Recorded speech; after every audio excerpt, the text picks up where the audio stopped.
Owen Sound City Council, January 27th, 2020. We start off with a special session at 4 p.m. on official planning, or the official plan, starting that process. Then we started this meeting in a closed session at 6:30. So we're moving into the open session now, and I'm going to maybe break the rules a little bit because it's not in the agenda. But within the last couple of weeks, we lost a councillor who was pretty special to all of us when Peter Lemon passed away. And I just want to point out, we're all saddened by the loss of Peter and how popular he was with the last council that got to sit with him. And he came out with us after every time and became sort of absolutely one of the gang, and he was pretty special. I think about Peter. I've known him since I was 4 years old, and he was a teenager, and he was bigger than life, a guy next door at a cottage to the cottage that I visited. And so I kind of always worshiped this teenager really forever. And I was thinking about Peter and how progressive he was. Everything that he did was looking forward. He always was going for that next project. Rarely, if ever, did you hear Peter brag about the thing that he had already accomplished behind him. It was always that next project and trying to do something that would be special for Owen Sound. And as we all know, we all heard from him in the last couple of months that that continued right up to the very last second with Peter the last week, where he was constantly thinking about the next project that was going to be great for Owen Sound and wanting to move it ahead. So that was always there. So I think we'll all miss him, and if you guys don't mind, I wouldn't mind doing a moment of silence for Peter.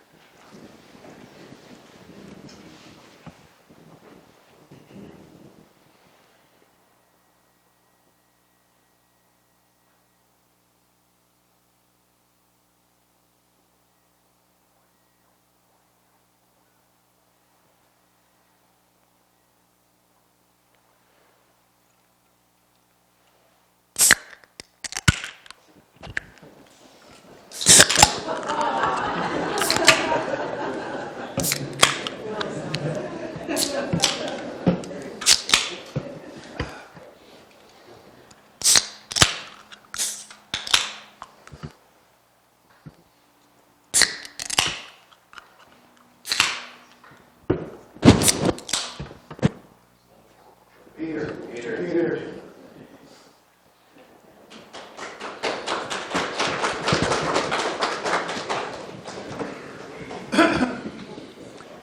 And I think everybody would get the humor in Peter and a can of Coke at a council meeting. It'll be a memory forever, I guess.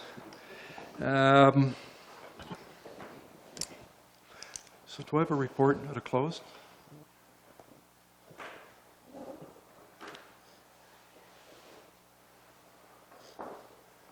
I'm going to report out of our closed session that started at 6:30.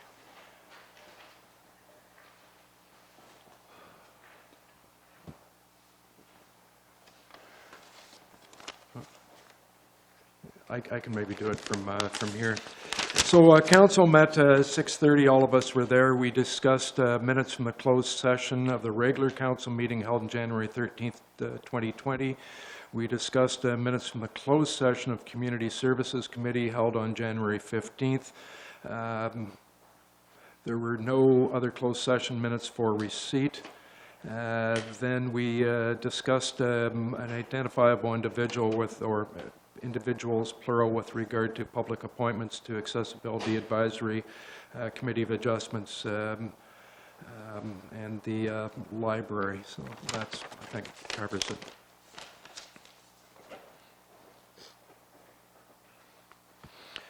Call for additional business. Go ahead. I have one respecting dogs at large. Thank you. Others? Seeing none, and I'll report on 4 or 5 things that I've done in the last couple of weeks. Disclosure of pecuniary interest. Does anyone have any interest? Councillor Thomas? Thanks, Your Worship. I'll declare a pecuniary interest on Agenda Item 14A, the Community Services Minutes, specifically Item 8C in those minutes, Property and Building Management, revolving around the new lease agreement for the Owen Sound Farmers Market, which my wife manages. Councillor Thomas, when we get there, we should maybe, are there other items on the agenda that you wish to speak to, and should we pull those separately? There are, Your Worship, so if we could pull Item 8C and deal with that separately, then I'll excuse myself from the room. Great, thank you.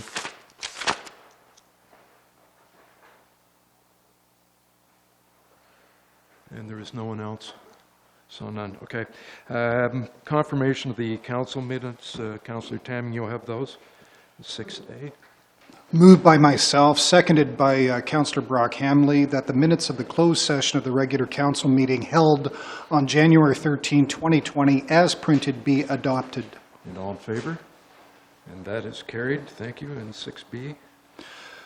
Moved by myself, seconded by Brock Hamley, that the minutes of the regular council meeting held on January 13, 2020, as printed, be adopted.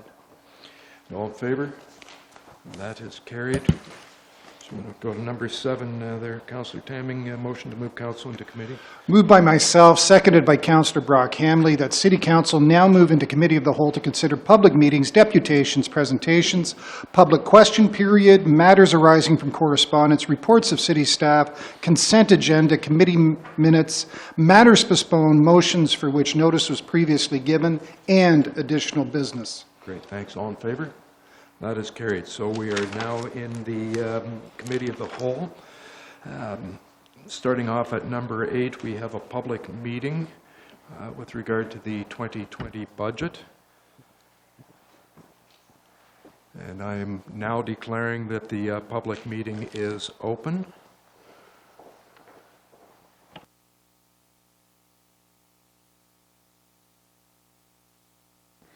Through your worship, notice of this public meeting was provided in accordance with the city's notice bylaw and was posted on the city's website and published in the Sun-Times on January 17th.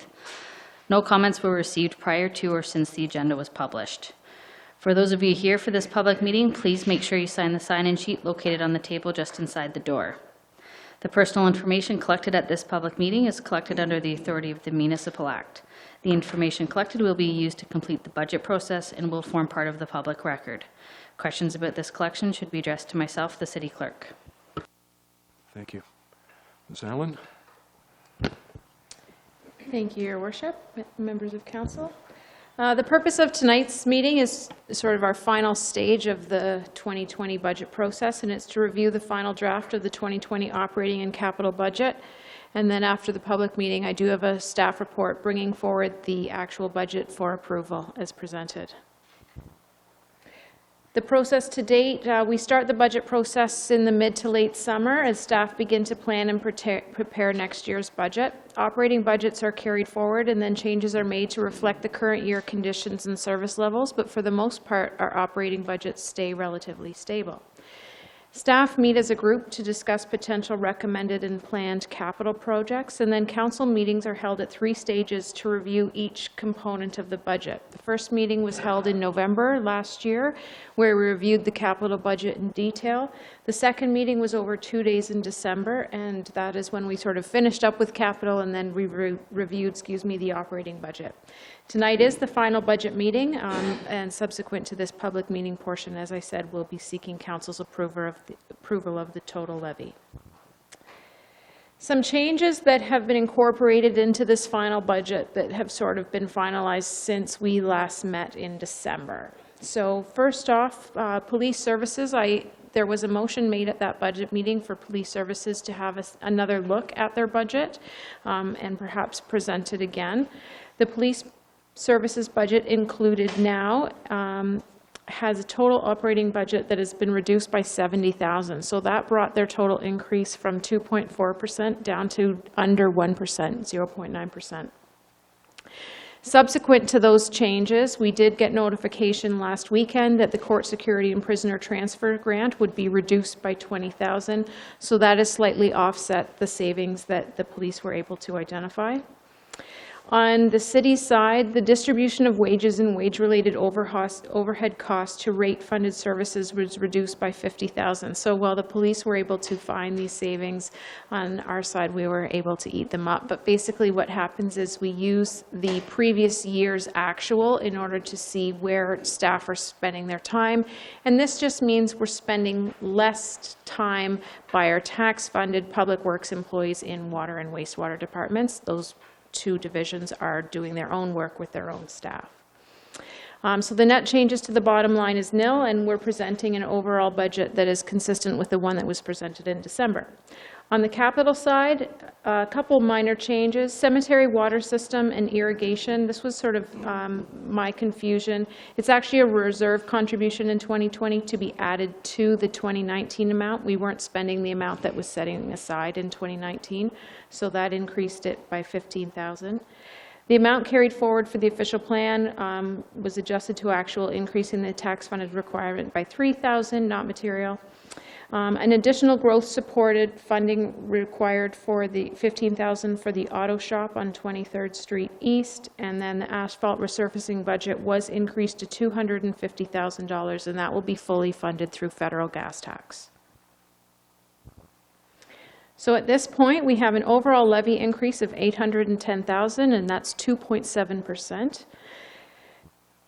Once we factor in prior year growth, that increase, as we suspect the average taxpayer to see, would be 1.98%. And then the total increase, once we factor in the county and school, is $53.40, or 1.68%.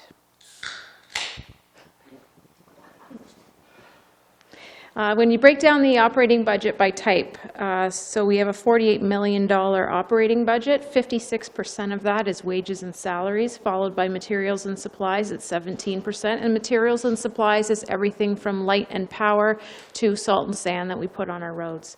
Contract services, we have several major contracts, waste management for one, public transit.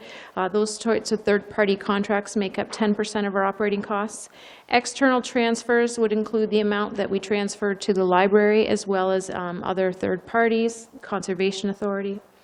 Reserve contribution at 4%, and debt payments makes up 9% of our total operating costs.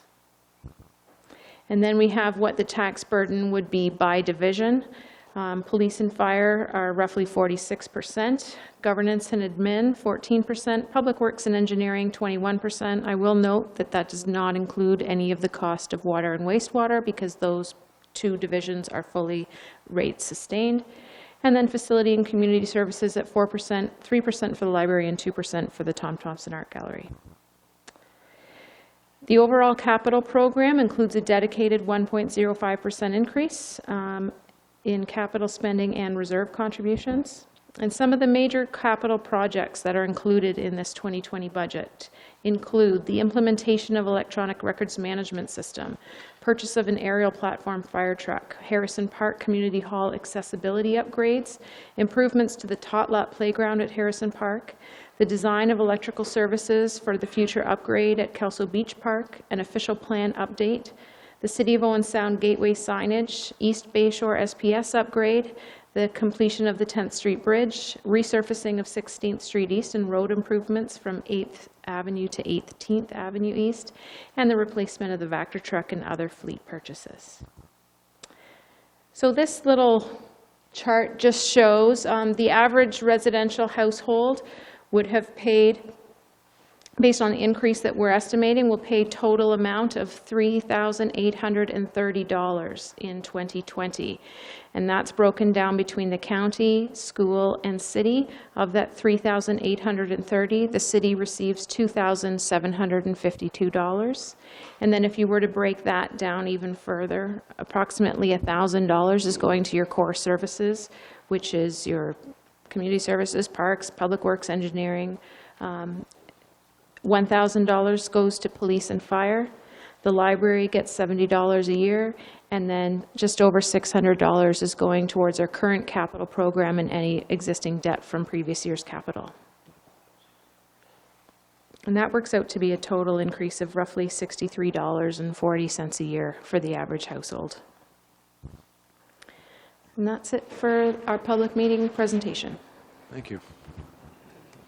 So next at C in this, on the agenda under the public meeting, we ask for comments from the public. So if anyone wishes to comment on the budget, ask council questions, I ask you to come to the microphone now and state where you're from and your name and make your statement. So I'm not seeing anybody coming. Last chance.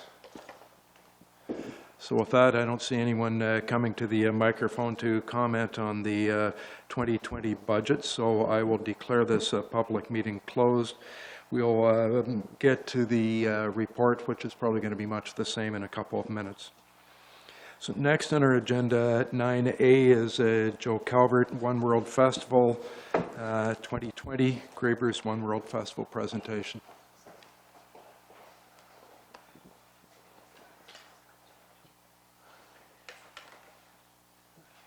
And I'm betting that Joe maybe was a reserved the room, reserved the microphone, but assigned the duties. Welcome. I'll get you to push the little, it's probably a purple button. There we go. Wonderful. Welcome. Thank you. So Jo Calvert is our committee chair, and she provided all the information we're going to be presenting tonight. Thank you to His Worship Mayor Ian Boddy. Thank you to the council members. Thank you to our fellow delegations, and thank you to Rogers viewers. We appreciate the opportunity to come and talk to you tonight about the One World Festival. My name is Jackie. I am one of the committee members, and I work at the Canadian Mental Health Association, Grey Bruce Mental Health and Addiction Services. And I'm Colleen Purden, and I'm working with Welcoming Communities Grey Bruce, and I'm a volunteer on the committee. So we come here every year, and I want everyone to know that this is our 10th anniversary of the One World Festival.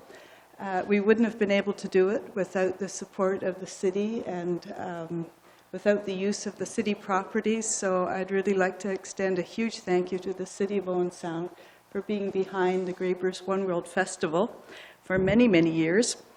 It's a project of the Inclusive Communities Committee. We've done lots of things for many years, starting back in 2006. The focus has always been on looking at how we can build more inclusive communities, not only here in Owen Sound, but in Grey and Bruce. We've done several big conferences with youth and service providers to address racism and discrimination in our schools and in our services, particularly towards Aboriginal people, and followed up in 2009 and 10 with an extensive series of workshops in different workplaces looking at reducing racism and discrimination towards Aboriginal people. We've done a big conference in 2018. Some people may have been there, with Indigenous people in our area as part of a truth and reconciliation process called Weaving Paths Forward, and how we will work together as two peoples in our community. And then this fall we did a workshop called Us and Them, and that's building community across differences. So this will be our 10th One World Festival. I can't believe it. It makes you feel old. The purpose of the One World Festival really came from the work we started doing many years ago on racism and discrimination, and it's very difficult doing that work in a community. It's difficult for communities, so we decided just to flip the whole thing around. Instead of talking about racism and discrimination, but to talk about how can we live together in respectful relationships, and how can we develop our communities to be inclusive, and how can we celebrate the diversity that we have in our communities. And so we picked the month of May and decided to do a month-long celebration of diversity in Grey Bruce. And really, 10 years later, our community is much more diverse than it was when we started. But even then, there was a lot more diversity than most people would have imagined in our community.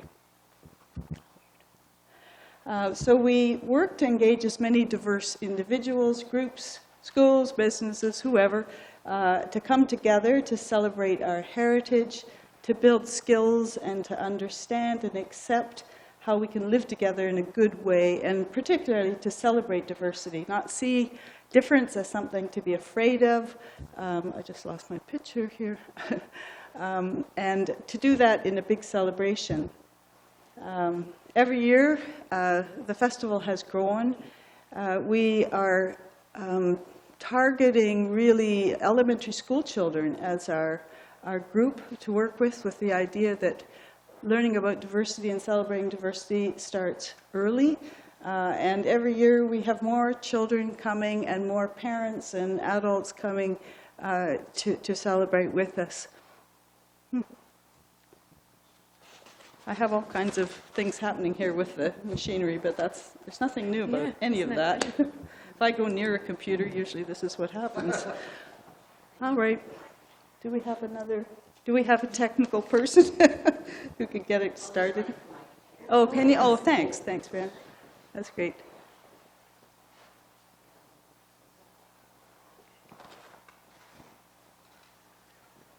So I can talk about the festival. If you come this year and join the festival. It's really a lot of fun. There's kids everywhere. Owensound Police, they're always there. It's really super. They come too. Sometimes councillors come, sometimes mayors come. You're all welcome. And there's lots of activities. There's games, international games. There's lots of music. Lots of school children come to sing songs about diversity, about different ethnic communities, about, one of my favorite is the children singing with hand signs for the hearing community. Every kind of diversity is at the One World Festival. It's really fantastic. And the mood is super celebratory. It's really a lot of fun. Lots of laughter.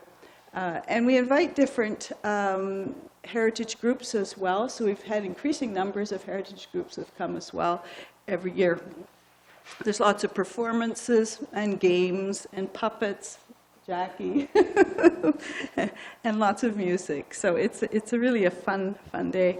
The most important outcome really is growing our community's engagement and support and appreciation of diversity, and really building our community so that everyone has a role, everyone is accepted, and that difference is something we share. So I think that's about all I want to say about why we do the One World Festival. We've seen an amazing change in our community, and the One World Festival is just one tiny part of it. But one of the important things is be able to really recognize diversity and celebrate who we are as a community. And I'm very happy that we've been able to do that, and very happy about the support from the city. So Jackie's going to carry on. I just have some pictures. So we put some pictures up there. I love to give shout outs to some of the folks that are in the pictures. Annie Eby brings her cello, which is really awesome. We have so many local musicians. But the best part is our local children's choirs that come from the different schools. One year we had David Warnsby Ali come all the way from Toronto, and he's well known across the globe for his music on peace. We have art. We bring the kids right into the Tom Thompson Art Gallery, and they get to do hands-on activities. We have lots of other hands-on activities that are specific to diversity. So those groups are folks like Community Living that come and do presentations on, it's not disability, but adaptability. Our LGBTQ plus folks in the community, friends and folks come, different faiths, different religions, different newcomer groups, different nationalities. May Ip comes with her Welcoming Grey Bruce and her Chinese New Year, and of course our Indigenous communities, Indigenous friends. And if we skip a couple, we actually are at the point where we talk about conversation, because conversation is really what it's all about. So I often hear a quote where we talk about the live version of You Can't Ask Me That. There's a TV show. I love that TV show. Well, that's actually what the whole event is about. Please ask me that. Please ask me how. Please ask me why. Please ask me when. And if we go to community, it really is, that's what we want to create. It takes a community to make this event happen, and that's why we take all over First Avenue West, so that our community feels invited to come and that it's accessible to all. games and activities. Again, it's all about the hands-on work. And the next slide there talks about imagining our inclusive future, because really that's the goal of all the aforementioned activities. So we have a request when we come every year, and so the Inclusive Communities Committee respectfully requests that City Council support the aim and goal of the activity, but most importantly, the logistics. And the logistics are that we always ask for the closure of First Avenue West between 8th and 9th Streets for the event. We close it from approximately 8:30 in the morning till 3:30 after the kids go back to school. Jo Calvert, who again is our chair, she has already contacted the businesses that are on that street to say, hey, is that okay if we take over for this day? And they have resoundingly said yes. So the other part is just the aims of the, supporting the aims. So obviously we would ask Mayor Ian Boddy if he would come and be part of the opening celebrations at 9:45. Brent Fisher's here, so that's using cross-media, social media posts, which are awesome, and is there booths that you can have and be part of, and of course we're going to showcase the beautiful changes to the waterfront, which is amazing. And then we always thank our sponsors. Without sponsors, we can't do these things. So we know that these events don't happen on zero budgets. They have a budget. So our biggest one is Bruce Power. We give a big shout out to them. Community Living, Canadian Heritage. There's so many people to thank that make this possible. And then of those that give their time in kind. So we already mentioned the Owen Sound Police are part of that. And wouldn't it be great if this picture next year features our new Chief Ambrose? Dun, dun, dun. That'd be awesome.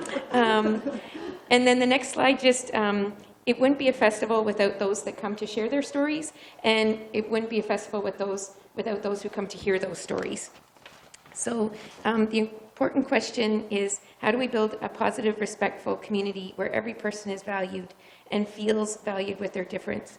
And that last slide says we need to be more comfortable with the uncomfortable and less comfortable with the too comfortable. The greatest enemy to human potential is actually our comfort zone. And the whole goal of the day is to recognize that I'm not different from you, I'm actually different like you, and that's what makes it a really awesome community.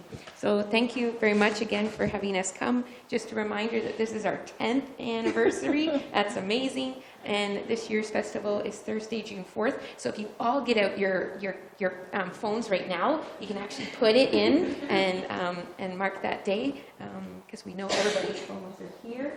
And thank you again for having us, and we appreciate the time and the opportunity. Great, thank you very much for coming, and staff will work through. It's nice to have lots of lead time. Isn't that nice? Staff will be able to work through dates and get it all approved, and road closures and all the insurance and all those things that have to happen. So great, thank you very much. Has anyone got any questions? Go ahead. I just want to thank you, Jackie and Colleen, for doing this. It's kind of timely. We just were downstairs in a very large room talking about the future of this city. And I looked around the room, and we tend to be of the same color, background. I didn't see anyone from a visible minority of any kind, and I think that's sad. And kudos to you for keeping this before us. But you're only going to accomplish things if we see results eventually in terms of city leadership, city staffing, and so forth. So I wish you well, but I really hope this city can become a much more diverse town. We are very much Leave It to Beaver territory, and hopefully that'll change. And with the viewers, we put it right back out. Even the committee that plans these events, we see those same things. So we're always looking for other people to join our committee to help us plan the event. So thank you for bringing that up. Thank you. Good, thank you very much. Right. We'll see you Thank June 4th. Yes. Next deputation and presentation is Michael Ryan from Grey County Federation of Agriculture.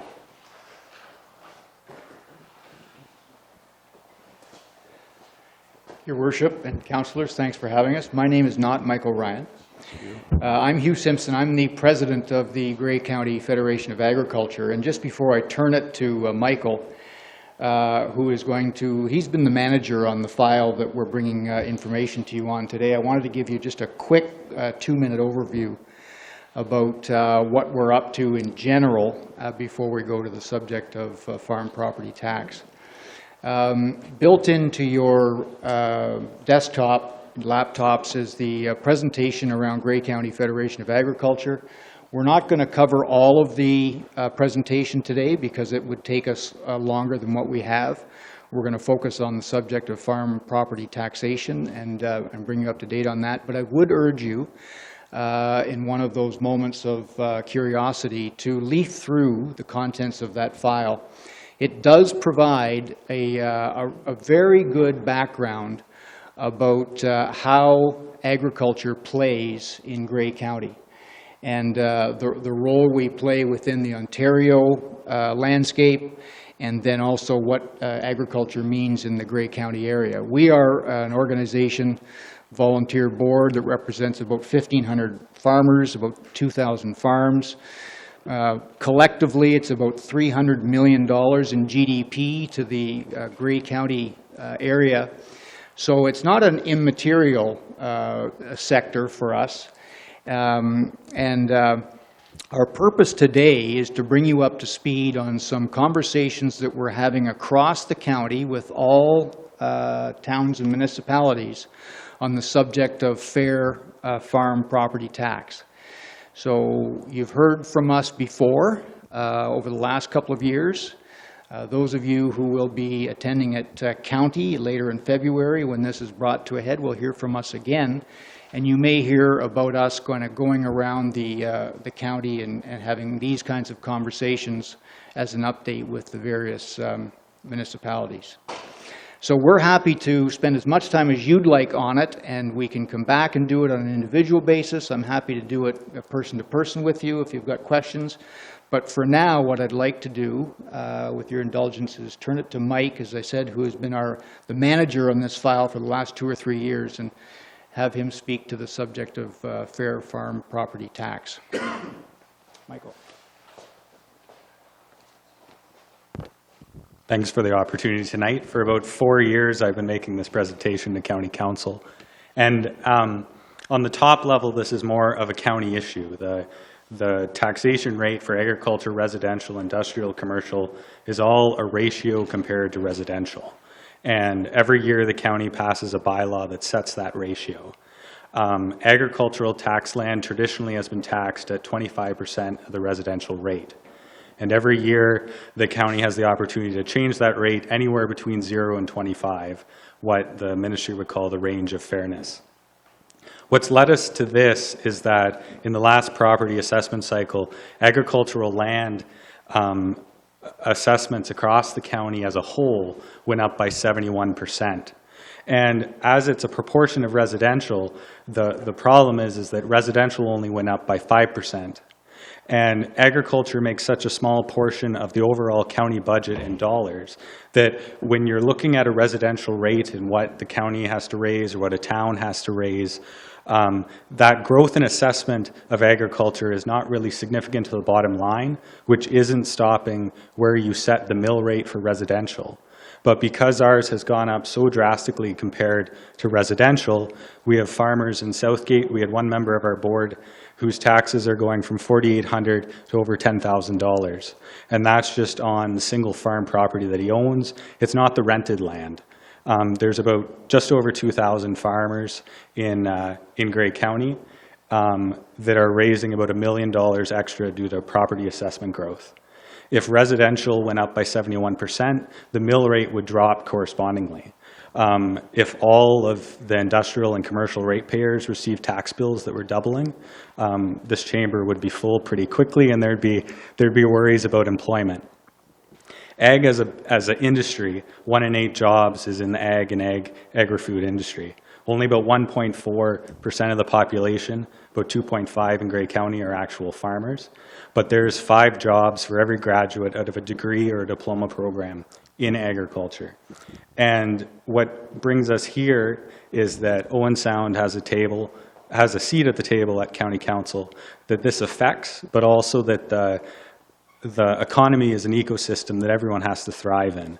The employees that we have come into the town to shop, whether it be Hanover or Owen Sound, they might not have large amounts of agricultural taxpayers, but they have P&H in the harbor or P&H Mill in Hanover that are big ratepayers and big employers. So as you can see, over the last 20 years, MPAC is a Mike Harris invention. So it's only been around since '98. And over the last 20 years, agriculture has paid between 2% and 3% of the county's budget. Due to the last assessment cycle, if it was left at 25% of the rate, the amount of tax dollars raised at the county level would jump to 4.7%. And hearing from our members, it was an initiative that was province-wide, and about 4 to 5 counties across Ontario had lower tax rates than 0.25 of the residential rate for agriculture prior to this last assessment cycle. And due to our initiative, at the end, you'll see a slide of all the counties that have lowered their rate correspondingly. Our request is kind of that over the last 20 years, ag land has paid about 3% of the county budget, and we're asking that top level of 3% is what we're asking for. So over the 4 years, we have asked for corresponding rates that wouldn't see a drastic reduction. As MPAC's assessment growth is phased in over 5 years, we are asking for phased-in reductions from 0.25 to keep that agricultural tax dollar at about 3% of the county budget. At the bottom line, at a county level, it's about $900,000. But to the individual farm members that are paying these tax bills that are doubling in value, it's quite significant compared to what $900,000 is at a total county level. Last year, we saw county council drop the rate to 0.24 from 0.25, which we're very grateful for and was a bit of help. And at the same time, we saw a residential decrease of 0.01%. So the residential ratepayer saw no increase in taxes due to that reduction because it's growth in new assessment. So Grey County is asking to stop this shift in tax burden, and that the county has the ability to set a rate anywhere between 0 and 25%, that range of fairness that we were talking about. In 2020, there'll be a new assessment cycle. We have seen a drastic reduction in the increases that ag land has seen, but we won't know until next year when MPAC redoes their assessment what effect that may have in the future. So because those 5 years are phased in, to keep that 0.24 tax dollars coming from ag land, that 0.24 this year is equivalent to 0.218 of the residential rate. So even to keep things where they were at that decrease that they were last year would require the county dropping that percentage of residential rate to 0.218. And what we're asking as a federation is to keep it at that $3 or 3% level for dollars raised from ag land, which would require a 0.153, which is what we've been asking for the last 5 years. As you can see, this is a list of all the counties that have dropped. Chatham-Kent was traditionally the only ag county of a majority ag land that had a lower tax rate than 25%. The 25% is a holdover from the previous tax system. Before MPAC, there was a farm rebate program where the provincial government would actually refund 75%. And then when MPAC was created, it went into the UMP funding, and there were different methods of funding rural municipalities. But that 25% is still a number that is stuck in people's head from those days. Dufferin County has been really good in, some of the counties have dropped their rate 4 years ago, and we haven't seen a change since then. Dufferin County has been changing it the last 3 years in a row, correspondingly to as the phased-in assessment has come in. So that's kind of my update. Good, thank you very much. Questions? Councillor Tamming, go ahead. A few. Thank you for your presentation. I may have missed it. Did you say the value of the land has gone up like 70% on average? Yes, across the county. Okay. So that's made a lot of farmers very wealthy. Is that a fair statement? Yes and no. Well, not all farmers. A lot of them. A lot of them, right? I'm Yeah, just but they asking. wouldn't be farmers anymore if they sold their land. And you mentioned the Southgate example. His taxes went up to 10,000. Do you know how many acres he has? That's about 200. I'm surprised a person only pays 10 grand on 200 of acres. If you're looking for sympathy in this council room, you haven't got it here, I'm just saying. Sorry, other comments? Go ahead, Deputy Mayor Larry. I'm just wondering, Kate, not to put you on the spot, but can you give us the other side of the story here? Like if we lower the taxes for these people, it goes to where? Residents?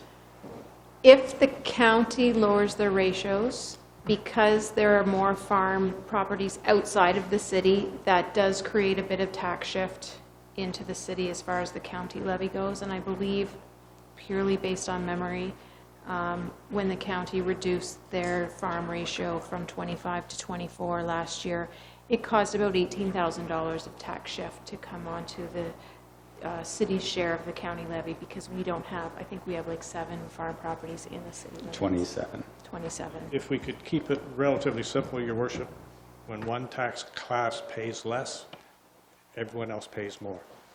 Irregardless of the amounts, that's just a fact of math. And I think the important thing in our point is that we're not asking for the tax dollars that farmers is paying to be reduced. We're all right with paying more than we were paying when this new assessment cycle came in. The fact is that no other property class on a county-wide as a whole would suffer a doubling in their taxes, right? And so the problem is that when an impact assessment comes in, because it's growth and new assessment. So when something decreases in value, that is all given to the taxpayer in the first year. But the phase-in of it's phased in over 5 years, any growth. So because we're in the 4 years in, we have had 4 years of the taxes coming from agriculture land increasing due to growth and new assessment. But those people that saw a reduction, like the residential class, saw that reduction in year 1. Right, so you got a reduction a year ago No. at the county. Yes, my taxes did not go down as a percentage of residential. That's not my question. You got a reduction a year ago at the county, correct? Are you asking about taxes, or are you asking about mill rate? Or are you talking about residential versus agriculture? What did we drop? We dropped from 25 to 24, right? I think that's Percent of the what residential percentage. rate. Yeah, So what is $100,000 worth of assessment paying?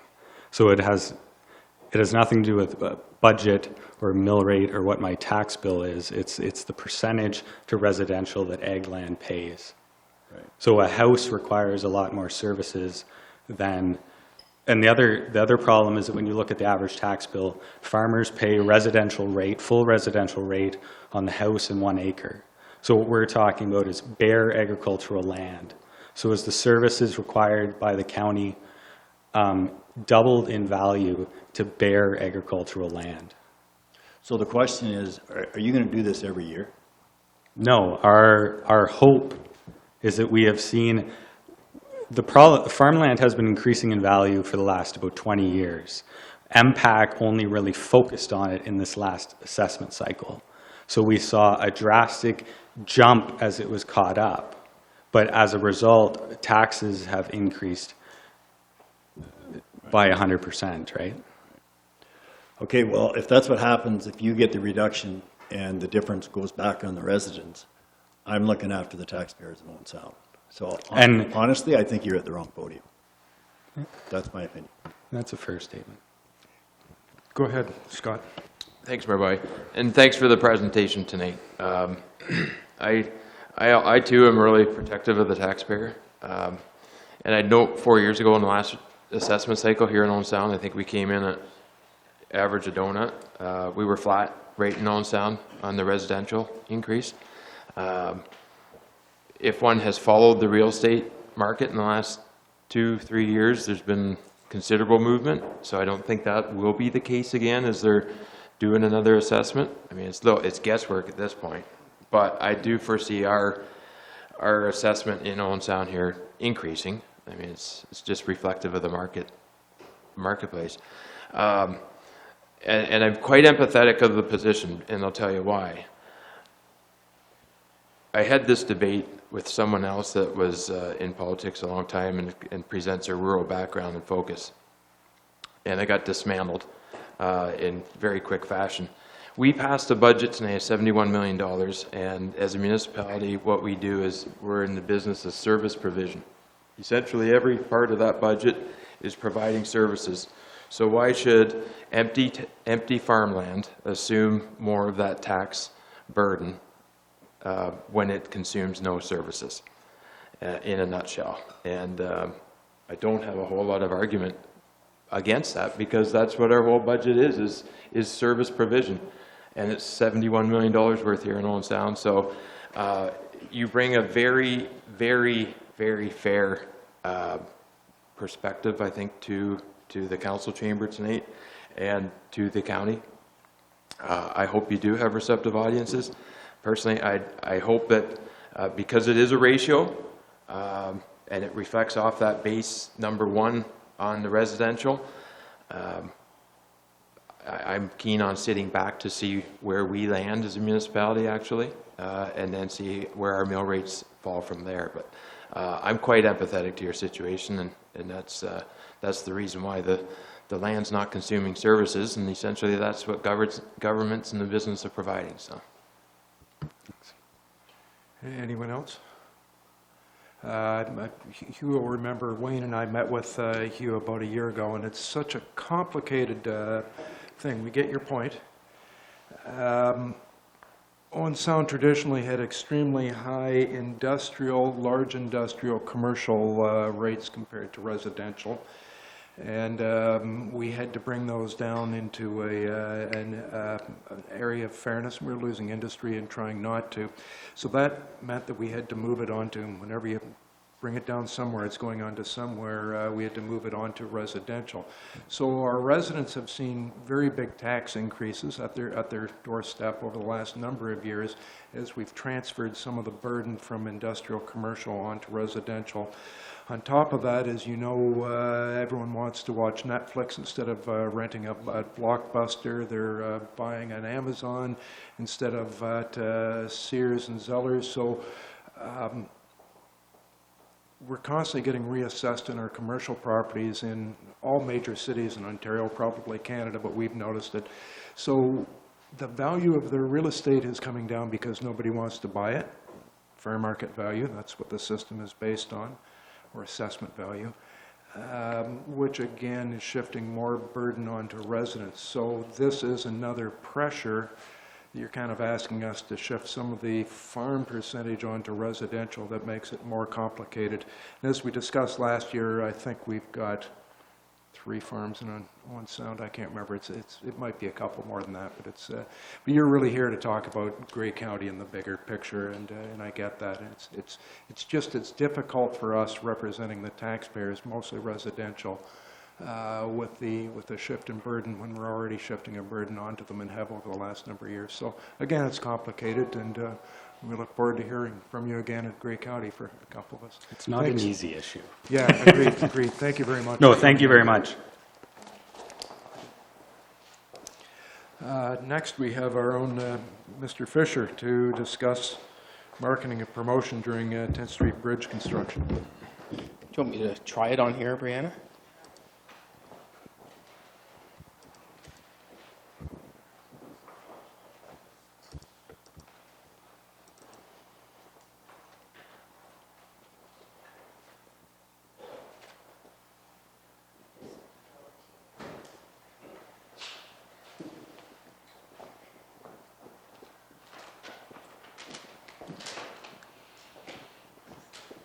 This is a visual presentation, so we're not off to a roaring start here.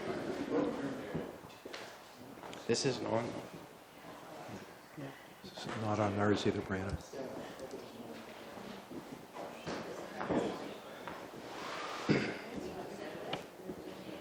It's not even. What's that? I can't see anything. It's not. Oh, yeah, I could relive my grade 9 drama days.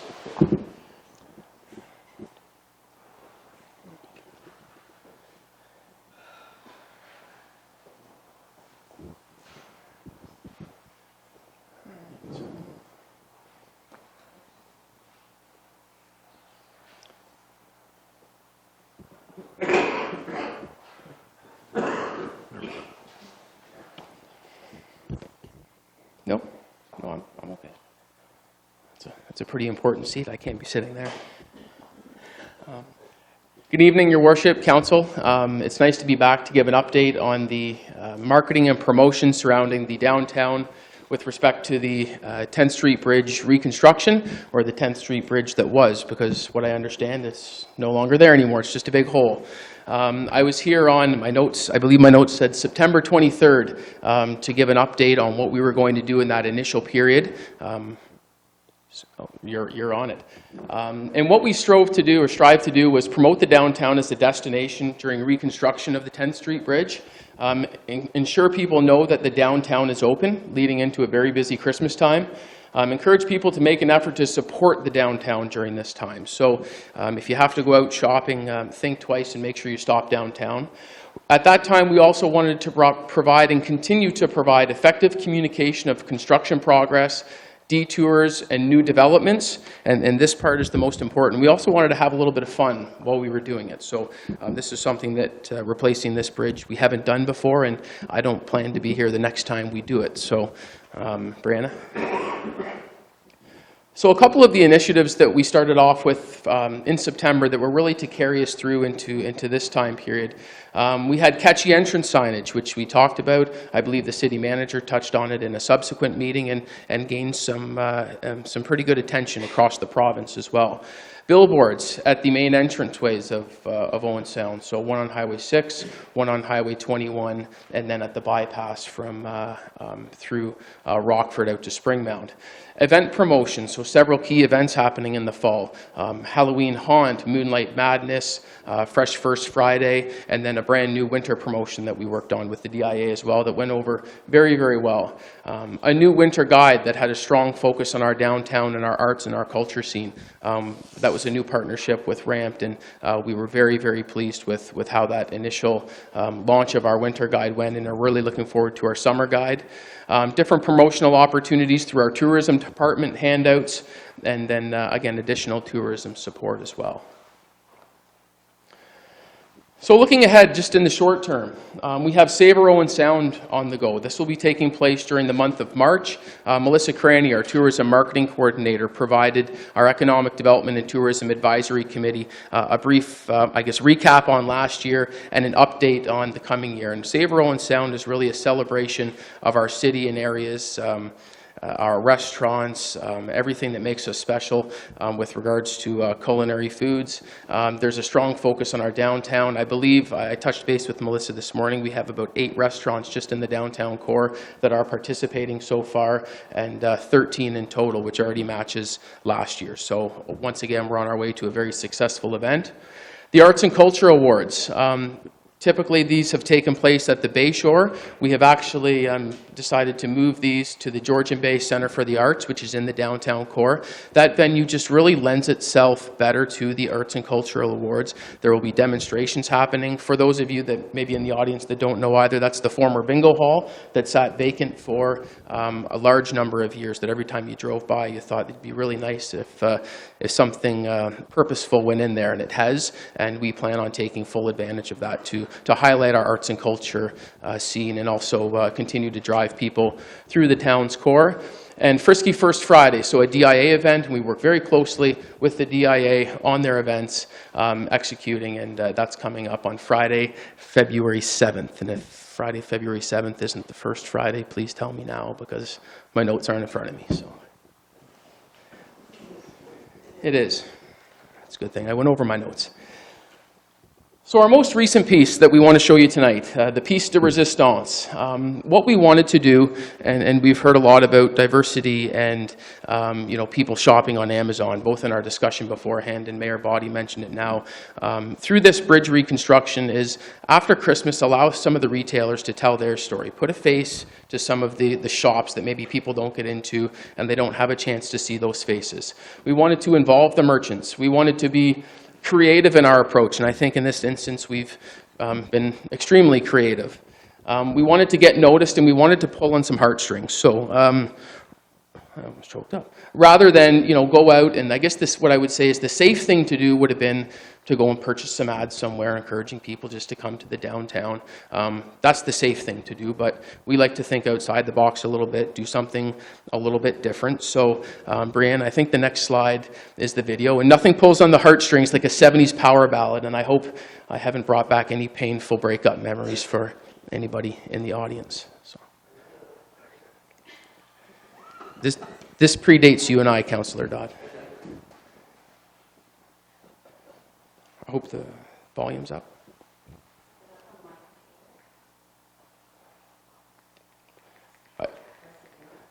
You have to click the picture, click the video.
I will say when we sent this out, and everything was done on very short notice because we found out on a Thursday that we secured the rights to be able to use the song, and the people who were doing the filming weren't exactly standing around waiting for us. So we had about a 2-day window where we were able to get everybody in.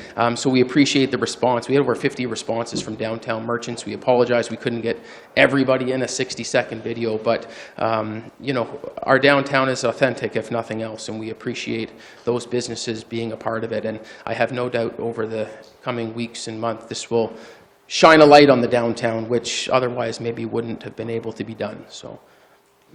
Great, thank you. Is there another slide, Brian? I better not go on. That's it, okay, I'm done, sorry. Are you choked up? That was touching, you got my heartstrings. Good. So, Brian, do you remember that song from the 70s? No. Oh, I see, maybe it's a little before the 70s. Thanks, Mary.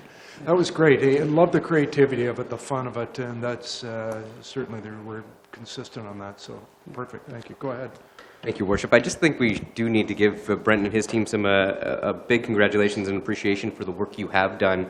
When you think about those catchy entrance signs, we've heard some positives and some negatives about it, but the bigger part of that was it got people's attention and you're making it fun and for something we were going to put signs up anyways. And I know we've got a lot of attention from other larger centers for the stuff that you and your team have done. So congratulations to you and your team, because a video like that, you're going to get some good views and good social media interaction on that, because that's absolutely hilarious, and it's good quality. It looks great, so thank you and your team. When's it get posted or released? February 1st, we have, sorry, that was in my notes. February 1st, we have the rights to the song to start. So That's a whole question for a different time. That doesn't matter. Perfect, thank you. Others? Seeing none. Thanks, perfect. So now we're down to number 10 on our agenda, public question period. If there's any member of the public that wants to ask us a question, then now's the time. I'm seeing people move, but they're not moving quickly to the microphone, so I guess we can keep going there. We have no correspondence under 11, which we must consider. 12A will be Ms. Allen's report on the 2020 operating and capital budget. Anything we need to add, or anything you need to add from what you presented before? Nothing really. I would just point out again that at 1.68 combined, this is the lowest increase we have seen in at least a decade, and a lot of that is thanks to that sort of double bump in OMPF. But that's something worth noting. And also to reiterate that those tax increases that we quote now, those are at the levy level, but there's certainly a lot of decisions related to tax policy along the lines of what we talked about here tonight at both the county and the city when we talk about ratios and those sorts of things, which will ultimately impact the actual increase that an individual taxpayer sees on their tax bill. So there's still more to come, but this is the budget component. Great, thank you. Councillor Hamley. Oh, I was just about to ask, that 1.68% has to be a low for the last decade or so. That's an incredible work by staff, and council spent 3 days slogging it out. I know I've only been a part of 2 budgets, but it's probably pretty easy for me to say it's the best darn budget I've ever seen. And with that, Your Worship, I'm happy to move the recommendation. Great, thank you. Councillor Dodd. Thank you, Worship. I think another key point that we need to make there is that we reached 1.68% largely due to some increasing of funding from our provincial partners. So that has been a benefit to our budget and making our life a lot easier when we're at the budgeting table. I think the second thing that we need to recognize, though, is that we didn't cut capital. Lots of councils could get the opportunity to get to a 1.6% budget if they cut capital. And what we did was maintain a capital budget that was in play like we were supposed to. I think we even actually put more into our budget than we were anticipating. And that's, I think that's the biggest pat in the back that anyone that is looking at that budget, 1.6 is a great number. The better thought is that your budget of capital was not compromised, so you saw a 1.68. All that does is make sure that the longevity of our infrastructure is there, and our kids aren't going to be paying for the services we're providing today. So that's the great thing. I'm only recently married. I'm not... I didn't have my microphone on, so I didn't really embarrass you with that, but thanks for answering with the microphone on. Anyone else? Councillor Tamming, go ahead.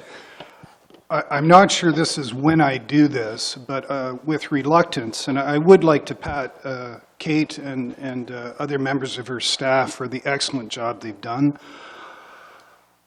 I think my concern is it doesn't touch a structural problem when it comes to police, and I don't know if now's the time to move, but I would move that we carve the police section, the police part of the budget out for consideration at a later date. Perhaps I could just explain my reasoning, Your Worship, and you could let me know if I could bring that motion now or later. I do so reluctantly, and I stress that none of this is personal.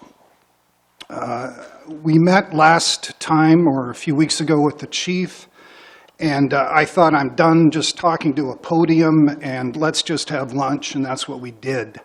I have personally met with the chief and a member of the board. He gave graciously of his time. He's here now. He's a person of competence and integrity, and I want to underline that. But the fact is that we still have a structural problem with our budget. The fact is that in lieu of the OPP costing, we asked for the police to go back and find, the phrase was, hundreds of thousands of dollars in savings off a budget which is $9 to $10 million, depending on how you count it. And the numbers they produced are $70,000 in savings, which I calculate is about half of a uniform cost if you add in the car and perhaps some benefits. So for one half of a uniform, that's the equivalent cut we're getting proposed for their budget, which, and again, depending on how you run the numbers, I count a 0.007% cut of their budget. I just can't support this, and for that reason, I am suggesting that we carve out the police section of the budget and bring Mr. Hamley's motion on for the balance of the budget, which I'll wholeheartedly support. But please, we have to have another look at it. And I will also be moving at a later meeting, and please don't roll your eyes, members of the public or council. I really do believe that we have to look at an OPP costing once more. Orangeville voted against an OPP costing 2.5 years ago. A new council went in. They said we have to have the costing. They had it, and OPP has moved towards OPP. Whether that is good for us right now, I honestly don't know. I'm an agnostic on the topic. I genuinely am. I have no agenda. But my agenda is to deal with structural problems in the budget and not to simply clap ourselves on the back and say we've done 1.4% or 1.7%, aren't we good? So with that, Your Worship, I don't know how you want to proceed, but that is my proposal. Given that I didn't know this was coming, I don't know how to answer that. So if everyone wouldn't mind, I wouldn't mind taking a 2-minute recess. Nobody move. If I can go out and talk to Ms. Bloomfield and just figure out exactly, just so we do the right thing. So if we can just hold on for a second.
Call the meeting back to order. Thanks for that opportunity. Meeting with Ms. Bloomfield, we think probably the best way to go would be for Councillor Tamming to bring a motion to amend Councillor Hamley's motion, and that amendment would be to sever out or remove the police portion of it and pass without that, and then we would deal with the police portion of it thereafter. So put it back to your hands. I move to sever out from the proposed budget the police budget for consideration later. And I understand that's a friendly amendment? I would accept that friendly amendment. Okay, so that's a friendly amendment, so it's not a notice of motion that comes first. So Councillor Hamley's motion now then is to approve the operating and capital budget, save and accept the portion for Owen Sound Police Services, correct? Okay, discussion? Thanks, everybody. I would support the budget as a whole. I think it's most appropriate that I have trust in our 2 representatives on council that sit on the police board. I think I have to do that. That's the pursuit for savings. That's the mechanism that's in place here. I can voice my frustration, but ultimately that police board has to work together and provide the level of service for council to residents of the city of Owen Sound that they feel they can do. I guess in the future, what I would support is I would have to ask for support from my colleagues and provide direction to our police board members and the police board as a whole on service level provision or budgetary constraints. I struggle to do that right now because I just don't see this being the proper time. I think I have to acknowledge the work of the other councillors that sit on the board and entrust in them. Okay, I'm going to maybe start at one end and go to the other. Councillor Thomas, anything? Are we commenting on the budget motion presently or the police motion? I'm a little confused Well, here. you'd be commenting on the motion which is before you, which is to pass the operating and capital budget saving except for the police portion. That's fine, and I support that motion. Okay. Councillor Merton, anything? I support approving the budget in whole without excluding the police budget. However, the concern that I have is Councillor Tamming has expressed issues and concerns numerous times now around the police budget and has asked for certain directions. I remain confused as a councillor on our role around the police budget, and I would appreciate the opportunity for council to have a conversation to clearly understand Councillor Tamming's concerns to help move us forward. I need clarity in this whole issue, and especially around what is our responsibility regarding the police budget and what we can and cannot approve. So, as a councillor, I think further conversation has to occur because this is not the first time this has come forward. Thank you. Councillor Dodd? Thank you, Your Worship. Just for clarification, there will be a secondary motion, whether that gets presented or not, what we're going to do with the police budget, correct? Okay, then if we're just talking about everything else, then I'm fine. I'll save my police discussion for the next motion. Thank you. Deputy Mayor Larry? And I'll save mine as well. Okay. Councillor Kepke? I'll save my discussion for the motion on police services. Okay. And it was your motion, so anything you want to Call add the to it? question. Call the question now that we've been through. Okay, so the question is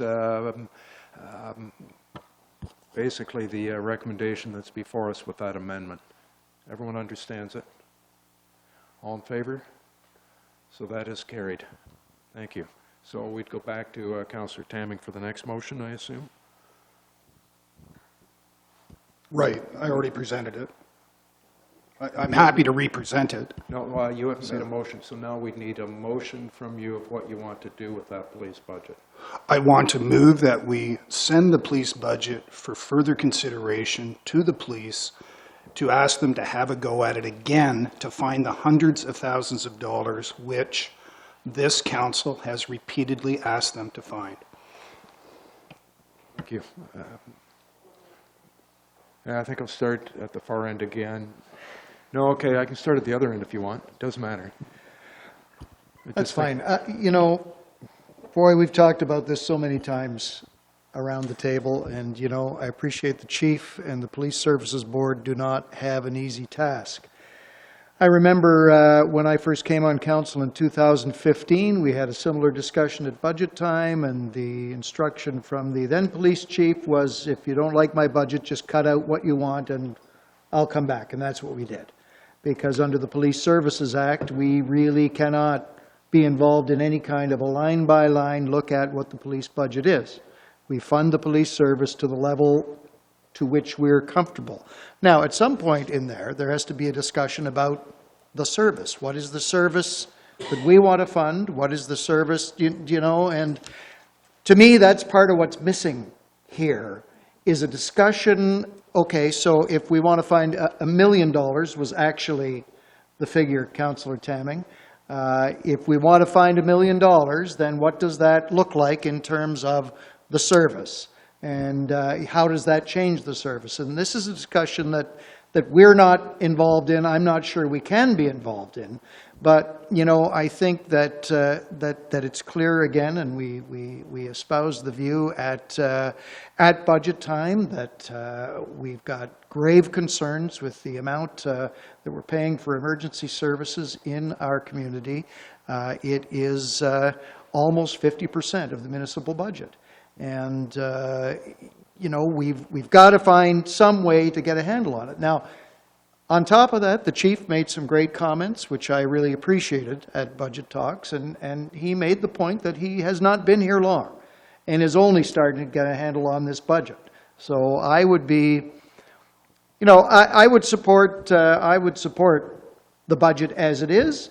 I would also support sending it back to the police board to see what else we can find there.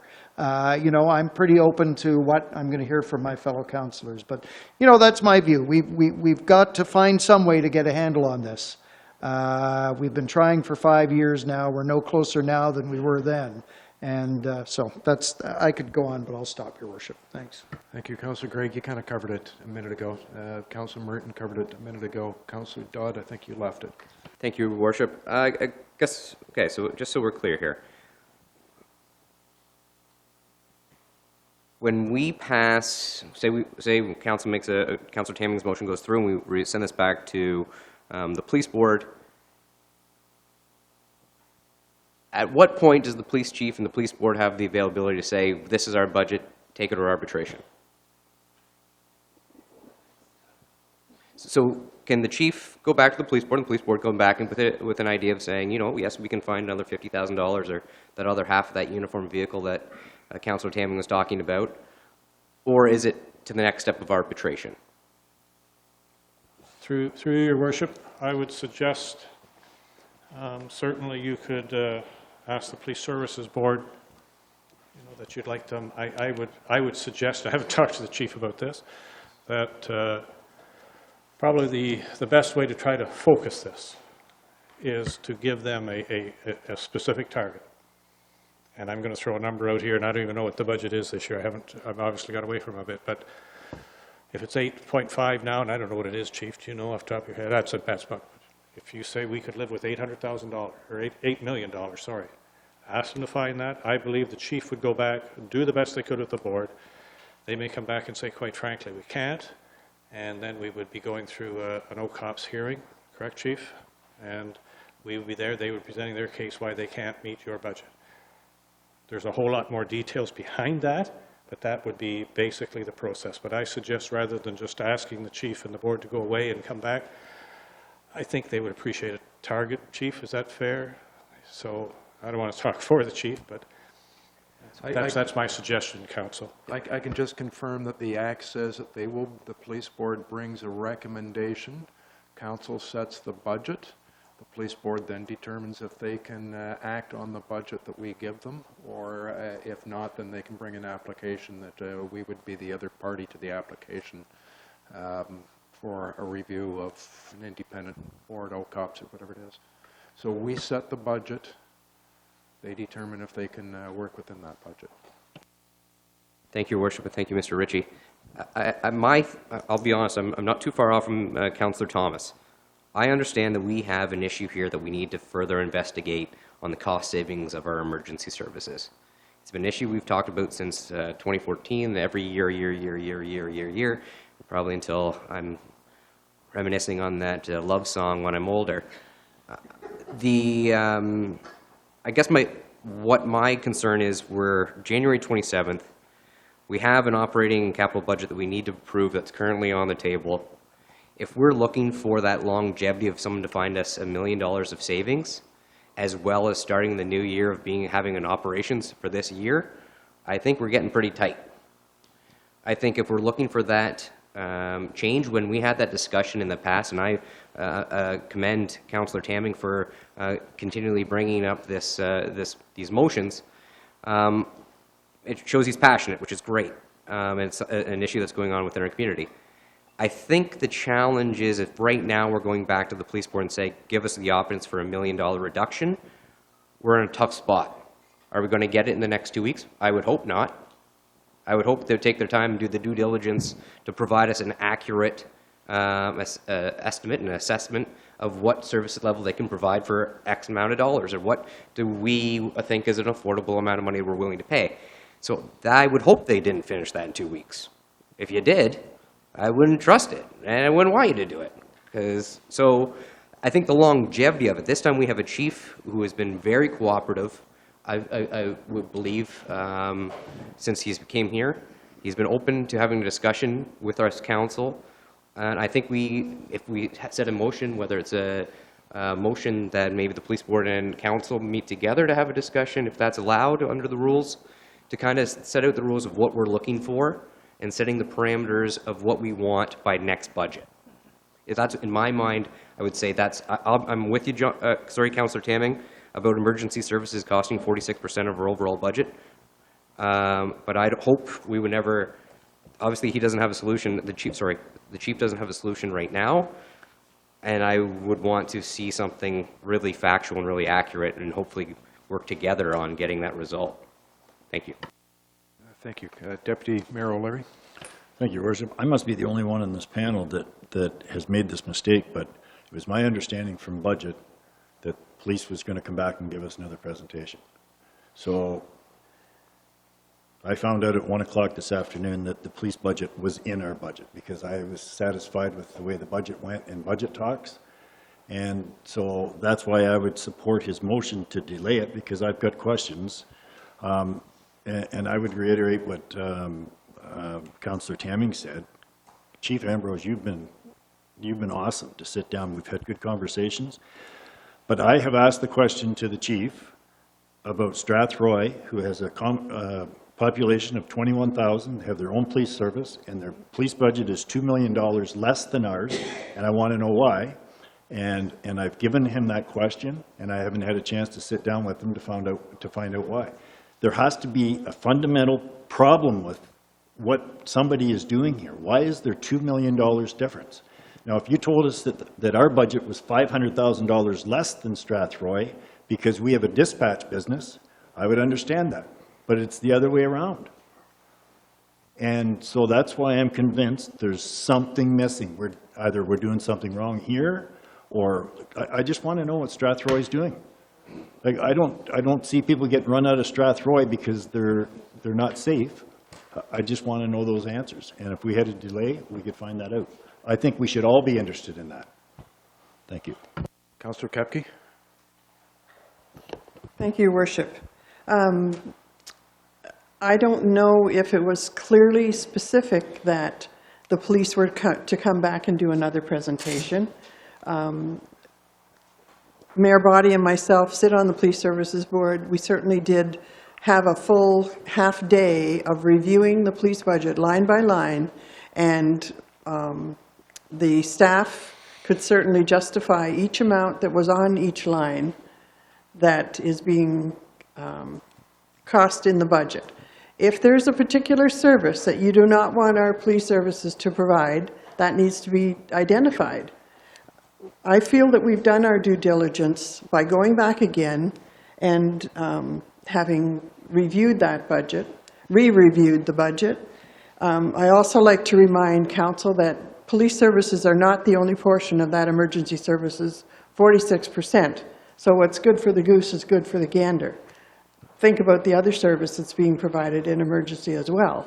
If you're asking for reductions in one, look for reductions in the other one too. By all means, the police should have an opportunity to justify what the line-by-lines are to council. If council's not happy with it, give him an opportunity to make that presentation. But I believe that due diligence has taken place. Councillor Hamley, and back to the mover. Oh boy, where to begin? I think the biggest problem, and I completely agree with what John is saying, like it just seems to be an endless round and round we go on this. But it's I think to Wayne's point, like if we are serious about this, we actually have to figure out what our number is, and we have to give them the number, and they have to work from there. And I don't think any of the 9 of us are ready to figure out what that number is tonight, just based on the conversation happening kind of ad hoc. But yeah, that's all I've got to say. We have to figure out what the number is for us, and then let them work at it. Councillor Tamming, you know what, just before you go, Councillor Tamming, I'm going to ask, apparently, could you read the motion just so we're clear? You may want to clarify something on it, so go ahead. This is the motion that was previously approved at the budget meeting. Did you want that one? Oh, there we go. Okay, so then that clarifies. Good, thank you very much. So that is motion S-19-12-11-010, moved by Councillor Thomas, and it reads that in consideration of the 2020 draft operating budget, City Council sends the Police Services draft operating budget back to Police Services for further review. So in fact, there's no presentation tied into that. It was just strictly for further review. Okay, that was the previous one. Councillor Tamming, go ahead. This is a difficult issue, and I think we're somewhat constrained by a police act that I respect. I do respect the law, and I appreciate the limits. Council has no right at all to sit here and do a line-by-line budget review and say, what about this police car, or what about that pension, or what about that dispatch service? We can't do that. What we can do is ask and trust the people on the police board to do the cutting, or at least to come to us and say, you want $500,000 in savings? Here's what it would look like in terms of service cuts. Since I joined council, I keep hearing this mantra, the city won't stand for service cuts. The residents won't put up with service cuts. Well, it's a statement, it's a mantra. I don't know if it's true. I'd like to see what those service cuts would look like. And perhaps council sitting here will reflect and say, you know what, we could live with that service cut if it means $500,000 or $700,000 or $800,000 in savings. So that dialogue hasn't happened. It's clumsy because we can't get into a specific line-by-line dialogue with the police. What we can ask them to do is to reconsider and to come back to us and say, here's what those savings look like. And I'm hoping my proposal will generate that. If it doesn't, our only leverage here as council, frankly, is to deal with an OPP costing. That's your hammer. And perhaps the police board won't care. I don't know. Maybe they will. And maybe they'll use that, maybe we can use that leverage to effect the very savings that we need. Again, I'm just repeating myself. I think it's really troublesome when we have structural problems in our deficit, in our budget, that we just kick the can on year after year after year. And to Ms. Merton's point, Councillor Merton, and to the city manager, I think dialogue is critical, and I'm hoping this will facilitate that. That was the intention of my motion. Thank you. Great, thank you. Ms. Bloomfield, I'll get you to read the motion that's on the floor at present. That in consideration of staff report CR-20-009 respecting the 2020 operating and capital budget, City Council send the police budget back to the Police Service Board for further consideration to find savings previously requested by Council. Okay, so I'm going to understand the motion. I'm going to go to Councillor Gregg. You shouted out first. Well, was there a reversion there back to the 19 report number? No, that was the motion that was previously read was our motion from budget, just to let us know what we're getting to get to today. Today's motion is the one that was just before you. Yeah, correct. Sounds the same, but Councillor Dodd. Thank you, Worship. I guess that'd be my clarification. There's no set number associated with that motion. It's just saying send it back to the police board. They can send it back with any modifications if they see fit. Others, Councillor Koepke? Just a question. If there are questions of council regarding the police budget, when does the chief get an opportunity to answer those questions? Well, you're into a discussion whether he should be answering, and I don't know. Under the division of powers between police board and, you know, technically the chiefs have always come and presented, but really all they had to do is say, here's a recommendation, here's the numbers. They've always come and explained it. But inviting the chief or anyone to come for council to, I'm stuck for a word, but I'm going to use the word grill, but don't anyone be offended by that. But to come and have to face, you know, stuff that's beyond what's appropriate, it's where do you stop, where do you start? I don't know. So that isn't a very good answer. Anything else you wanted to add to that? Okay, with that, I'm going to call the question. So all in favor, which would be to send the budget back to police again for review. All in favor? 1, 2, 3. Opposed? 1, 2, 3, 4, and 5. So that is defeated. So, Ms. Bloomfield, we therefore need a second motion with regard to the police budget. Go ahead, Councillor Dodd. Thank you, Worship. I would move the police budget as presented in this report. And secondly, I would see if the city manager can arrange a joint meeting between the police board and council. Do you want to do that as two different motions? I'll come Sure, back to you sure. in a second. Yep.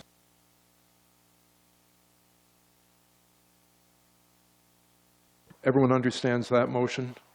So it's, Just passing the current. so we're passing the current police portion of the budget. All in favor? 1, 2, 3, 4, 5. So it is passed. And there is, I think, 3 opposed, just for the record. Okay, back to you for the second one. Thank you, Your Worship. That I'd move that recommendation that we have a joint meeting between the police board and council at a future date. Everyone understands that. Call the question on, oh, Friendly amendment, could that future date be well in advance of next year's budget deliberations? all in favor of that change? That is carried. Thank you. 12B, manager purchasing risk and asset with regard to traffic signal maintenance. Thank you, Your Worship. Through Your Worship, staff is seeking council's approval to award our annual traffic signal maintenance contract to Roberts On-Site Incorporation for a 3-year period in the amount of, pardon me? Sorry, $226,711.68. The city received 2 tenders, which is what we expected for this contract. The service level is based on the proponent providing approximately 400 hours of routine maintenance and approximately 60 hours of emergency call-out after-hours maintenance. Someone want to move that or discuss it? Councillor Gregg? Thanks, Mayor Bai. I have no comments. I'd move the recommendation within. I did a really quick calculation. It works out to about $18 an hour. So, any further discussion? All in favor? That is carried. Number 12C, with regard to the court security prisoner transportation program. Thank you, Your Worship. This is an annual report asking for council to approve the mayor and clerk signing an agreement with the ministry for the court security and prisoner transportation program.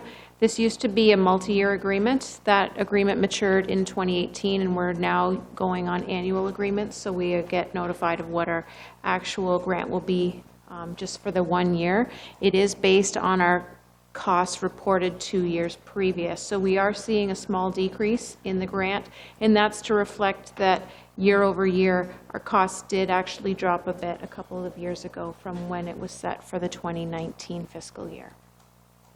Thank you. Mover, Deputy Mayor O'Leary. I'll move the recommendation, Your Worship. Further discussion? Seeing none, all in favor? That is carried. Now, I'm going to step out of line here just for a second because we need to do things in order. And I want to bring Community Services 14A now up. So the minutes from the committee up. The chair, who is Deputy Mayor O'Leary, is going to be moving the report save and except for 8C. That we'll discuss separately. So go ahead. Thank you, Your Worship. We had a deputation from Jill Taylor of Taylor Hazel Architects regarding the heritage evaluation and heritage impact assessment of the county courthouse and jail. Jill advised the reasons for potential removal of the buildings on the jail property are as follows. Number 1, the courthouse, jail, and the jail yard walls, as well as the governor's residence, are physically connected to each other. Number 2, all buildings have been unoccupied for some time. 3, measures taken to occupy the courthouse with various groups, including not-for-profits, have not been sustainable. 4, the city has indicated that through repeated attempts to sell the 2 properties together, developer feedback indicates the future of the courthouse as a reused structure has been encumbered by the presence of the jail. And number 5, in an attempt to make the courthouse more desirable for sale, the city is exploring the impact of selective removals on the jail property. Ms. Taylor provided 4 options for the committee to consider. Number 1, remove the governor's residence, miscellaneous outbuildings, and the jail and some of the jailhouse walls. Remove the governor's residence, miscellaneous outbuildings, and the jail. Remove the governor's residence, miscellaneous outbuildings, the jail, and some of the jailhouse walls. And remove all buildings from the property, including all of the jailhouse walls. After consideration of all 4 options, committee directed staff to prepare a report with an estimate of cost for each of the 4 options outlined in the presentation. In addition to that, an estimate of cost for a 5th option of maintaining the jail buildings and structures. Note that this is just the beginning of a process that will include public consultation.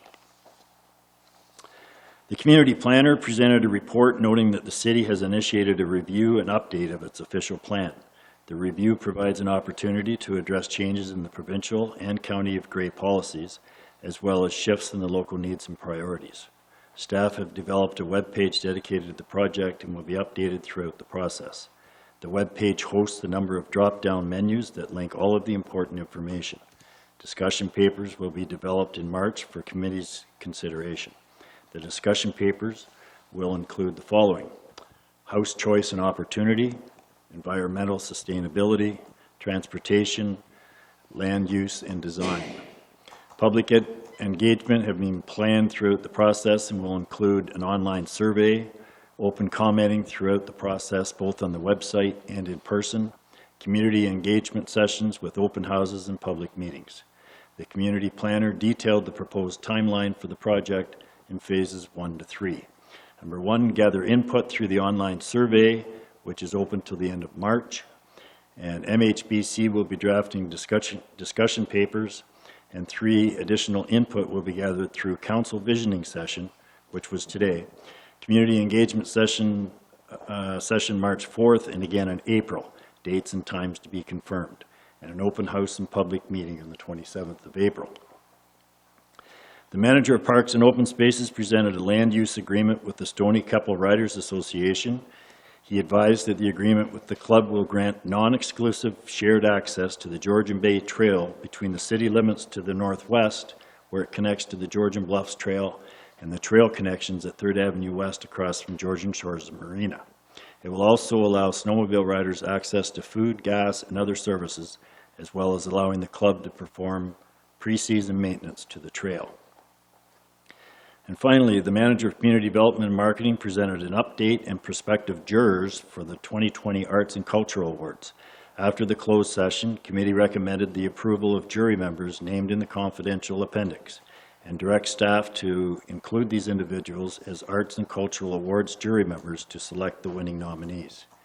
The nomination deadline has been extended to January 31st, and the ceremony has been moved to the Georgian Bay Center, which is in the old bingo hall on Main Street. So that, Your Worship, is asking for approval of those minutes, save and accept items 8C. Good, thank you. Discussion on the minutes, Councillor Thomas? I wonder if I could just ask, I did attend the meeting to hear the presentation on the courthouse and jail, and I wonder if we could have a description of what the coming public consultation process will look like. Through your worship, we will be developing that and be back to you on that more formally through committee. Just hopeful, Your Worship, that we'll be able to have the presentation that Community Services Committee had at some point as a council, because it was an excellent presentation, and I think everybody should see it. I see the decision on the future of these buildings as fairly significant in Owen Sound's history. That courthouse especially signifies the city of Owen Sound's position in Grey County as the county capital, and I think it's very important that we have all of the information in front of us before we go ahead and make any decisions. Great, thank you. Others? Seeing none, so I'll call the question on the on Deputy Mayor O'Leary's motion. All in favor? And that is carried. So Councillor Thomas is just going to vacate there, and we're going to go back to 8C from that report. Here we go. Go ahead. Thank you, Your Worship. The Director of Community Services presented an update to the agreement between the city and the Owen Sound and District Market Vendors Association. Some of the upgrades include the following: leased area to include the Market Square area as well as the adjacent sidewalk area, traffic bylaw with parking considerations, and a 10-year agreement which ends December 31st, 2029. And with that, Your Worship, I move approval of item 8C. Thank you. Discussion? Seeing none, all in favor? And that is carried. So if Councillor Thomas wants to come back in. So Somebody might have to run and get them.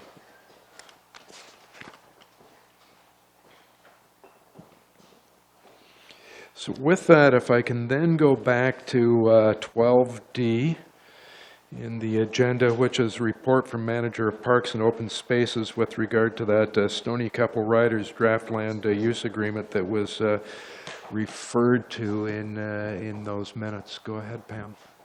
Thank you, Worship.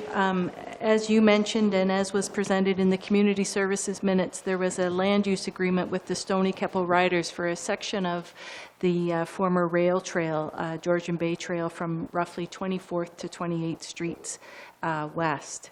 It is a 5-year agreement, and although the agreement as it was presented to committee was fine with the local club, when they sent it to their provincial organization, they asked that there be a few changes. One with respect to the indemnification clause, two with respect to the display of permits, and lastly to the club's due diligence practices. So because of the changes to the agreement, we wanted to bring those to council's attention prior to bringing a bylaw forward. So the recommendation is consideration of the earlier report, this report, as well as the resolution from the Community Services Committee, that you would grant or bring forward an agreement and a bylaw providing that non-exclusive use, that the land use agreement be for 5 years, February 1, 2020 till April 1, 2024. And it does include insurance naming the city in the amount of $5 million. Great, thank you. Deputy Mayor O'Leary. Thank you, Your Worship. Happy to move that recommendation.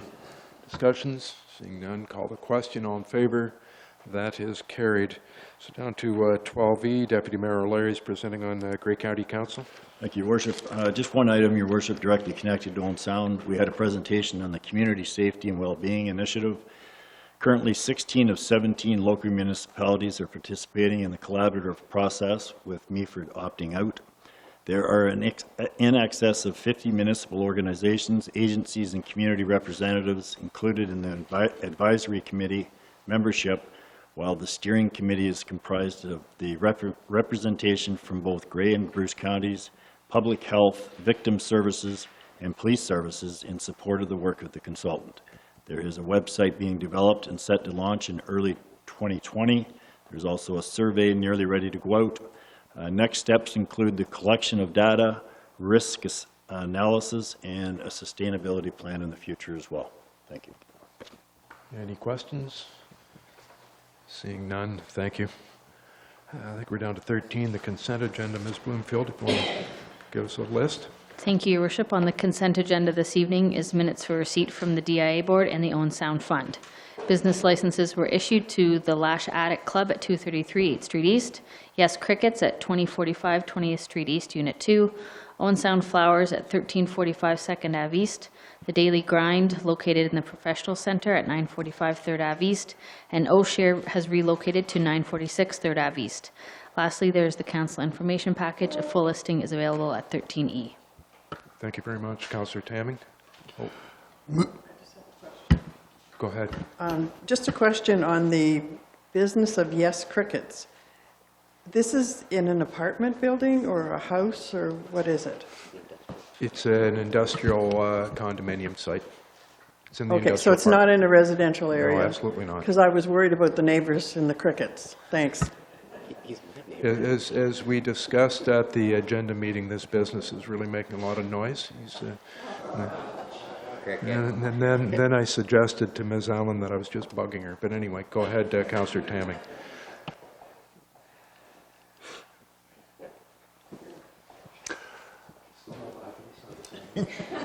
Moved by myself that City Council receives item 13A through items 13E on the consent agenda dated January 27, 2020. Great, thank you. All in favor? That is carried. If we can run back up to 13A and B, are both minutes from the DIA. Nothing to report? Oh, you're all ready. I do, I'm ready. DIA minutes from November 13th, 2019. The board dealt with the resignation of one of its members. The city clerk provided information on the procedure of replacing a board member. We had a report from the manager of purchasing, risk, and assessment management on the award of branding and marketing services. The board recommended BC Hughes, Inc. is the highest scoring proposal received. The board also asked for a presentation from the manager of purchasing to explain the city's procurement practices as they relate to local business. The city clerk shared a PowerPoint presentation which highlighted key components of the Code of Conduct and Councilors' Staff Relations Policy. The manager of Community Development provided a wrap-up of the Halloween haunt, and member Jackie Fertner provided an overview of the Sunday shopping survey results. She noted a couple of reasons listed for downtown businesses not being open on Sundays. Is no city transit is available and stores do not make enough money to warrant being open. Member Fertner advised that having downtown businesses open on Sunday and having customers shop on Sundays will take some time. The manager of Community Development provided an overview of the 2019 Christmas campaign in partnership with 92.3 The Dock. And we had a special meeting on December 4th where the city manager provided an overview of the proposed 2020 operating budget for the Owen Sound DIA and noted there will be no increase proposed to the levy. So that wraps up the minutes of both meetings, November 13th and December 4th, 2019. Thank you, Worship. Any questions from anyone? Seeing none. Councillor Merton, anything on Owen Sound Fund? Through your worship, further to the minutes, I am pleased to announce that the Owen Sound promotional materials of the rack card and the PowerPoint presentation are completed. You will notice around each of the council members' seating arrangements, the rack card, and I did also place some at the media table as well. The Owen Sound Fund Committee, all of the members are enthusiastically working to grow the fund, and they will be conducting and connecting with the community for events and information in the future. We want the Owen Sound Fund to connect with the community for gifting locally and granting locally. Stay tuned for more information. Thank you. Great, thank you. Any questions? Good. Seeing none again.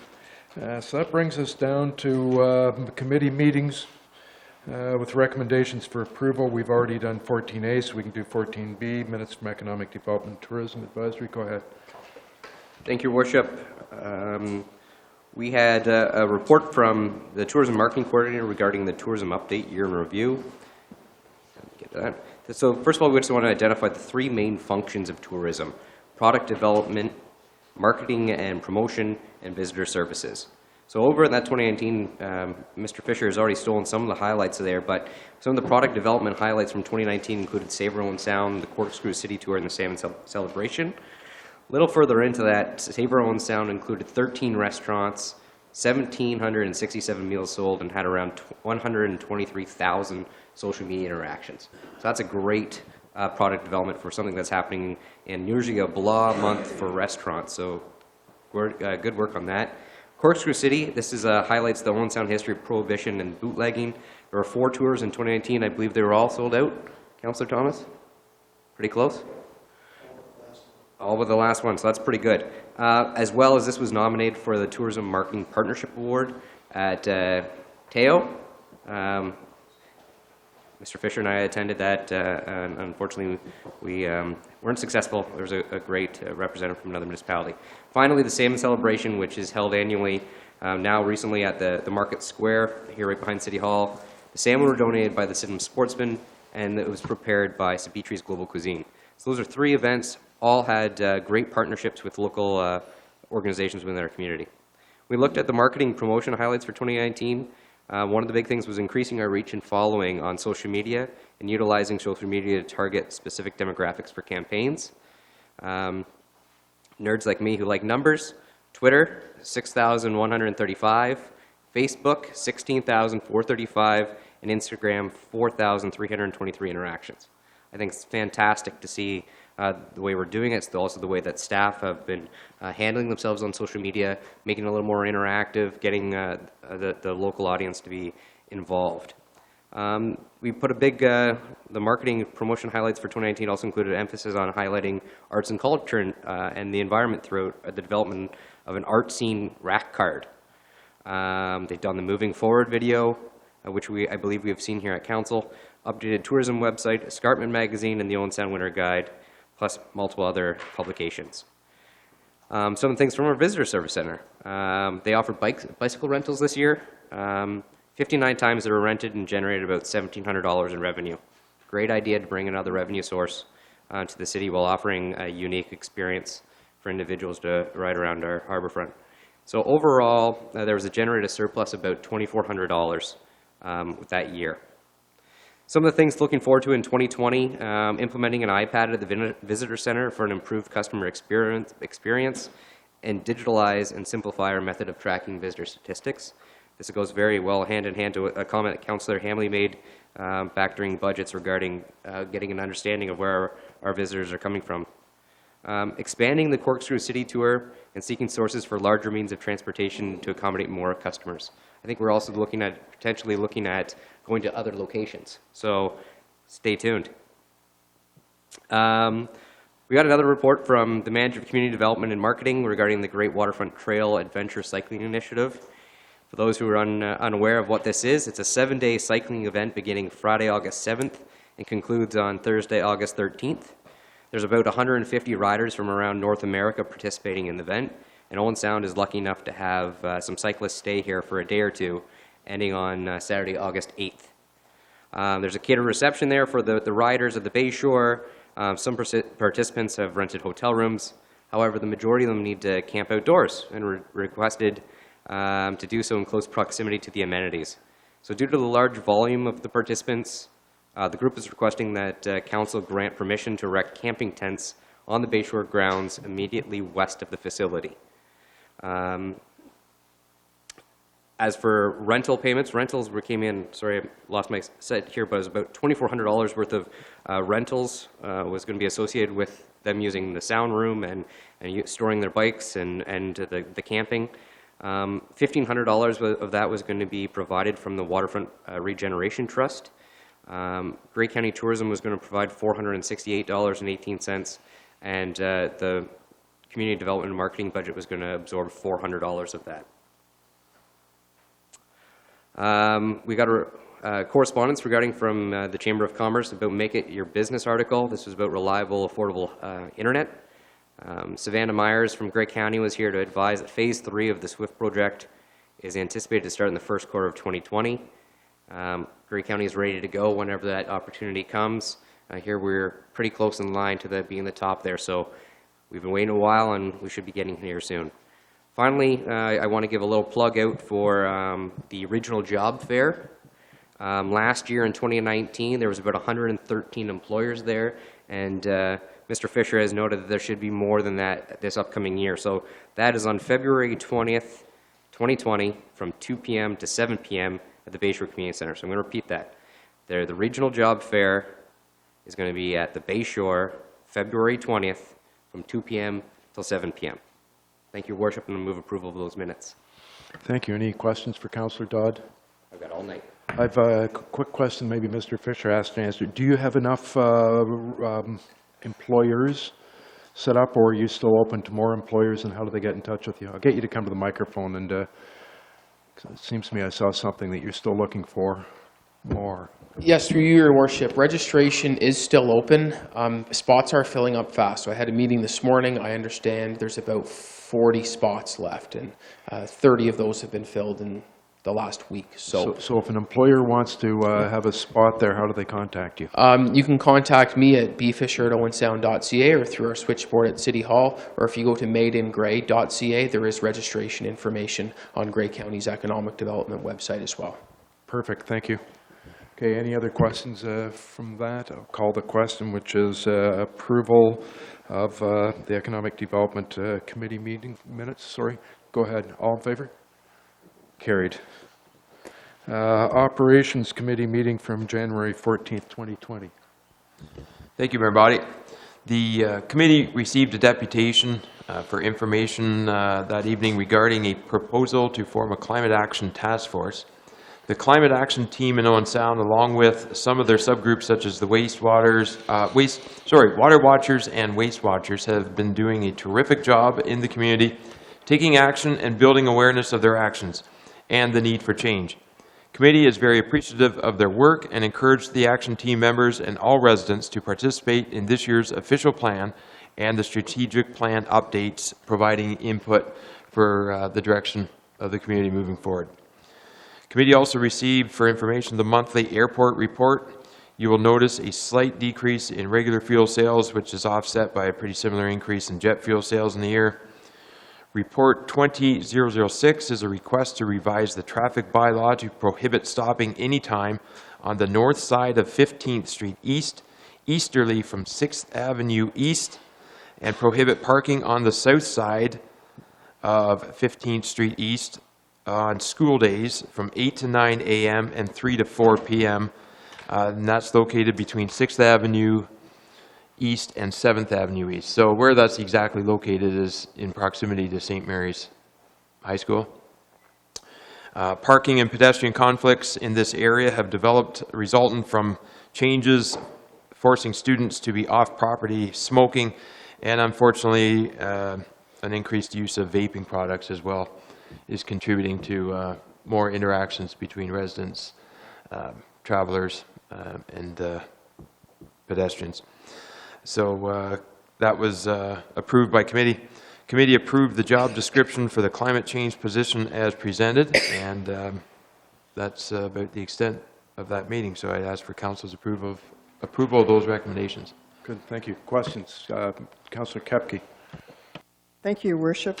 I would ask that item 11B be voted on separately, and I would ask a recorded vote on that for the reasons that since this is a full-time position affecting the future budgets of the city, and not all members of council were provided with a copy of the job description unless they went into those operation minutes and looked at it, I think they need a full understanding of the job description.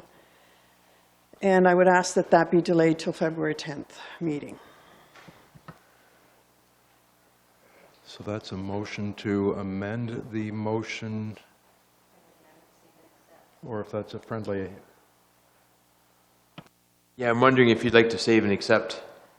That's what I want, is yours to be Oh, save and sure. accept. Yeah, I have no problem save and accepting that. So I ask for approval, save and accept that item. Good, thank you. I think that's clear. Everyone understands that. Councillor Tamming, you had your hand up at the same point. Anyone else? Okay, so I'll call the question, which is approving the minutes. All in favor? That's carried. I've got to give everyone a little confession here. I never drink pop. I've been drinking this can of Coke, and my head is thumping. It is just spinning.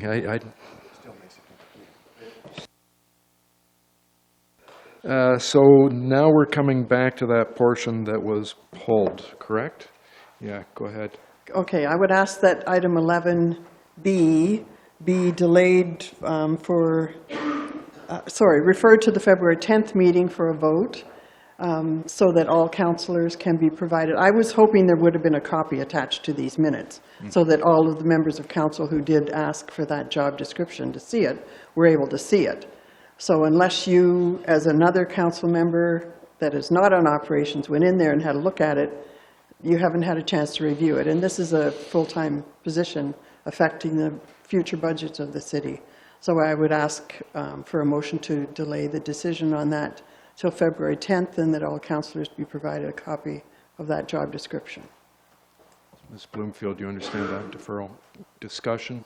Further discussion? Councillor Tamming? Councillor Kepke, I don't think I'm opposed to that. Is there anything else you think that we need to be informed by to have, like, just a job description? Is there anything else? It's a fairly short request. I don't believe there was a staff report with it, was there? I think just the job description was provided on its own. Councillor Gregg?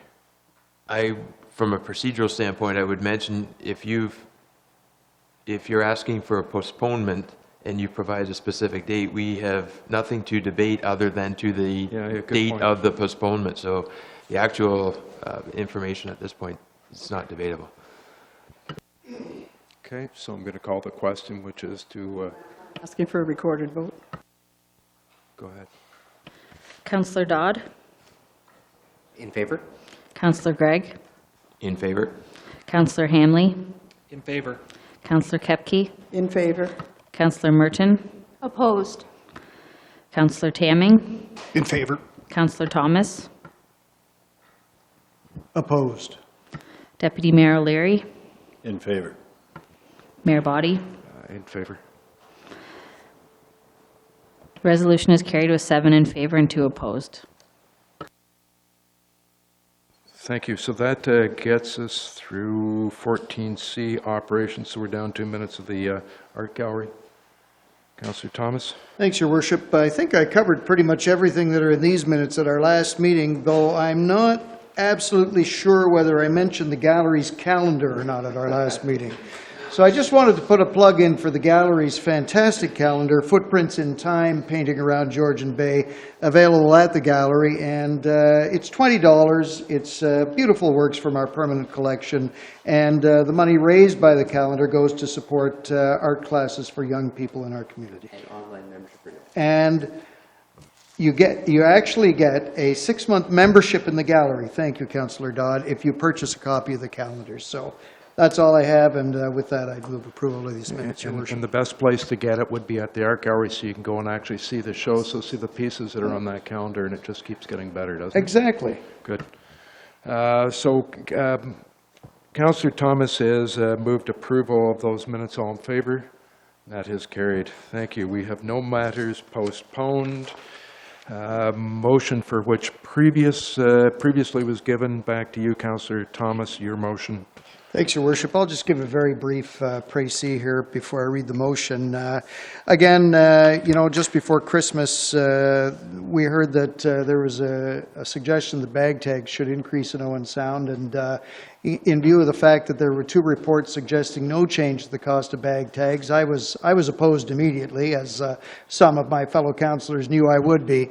But over the holidays, I started thinking about how I could support an increase in the cost of bag tags rather than how I could not support one. And I started thinking about a program that we looked at in 2015, and that was source-separated organics. And I really decided that I could support an increase, and a significant increase in the cost of bag tags, if some of that money could be used to start a source-separated organics program or fund a source-separated organics program. But of course, I didn't want to limit myself just strictly to that. So the motion is that Council directs staff to bring forward a report on the creation of a source-separated organics program, focusing on using an increase in the cost of garbage bag tags to fund it, while also providing Council with other options to start the program.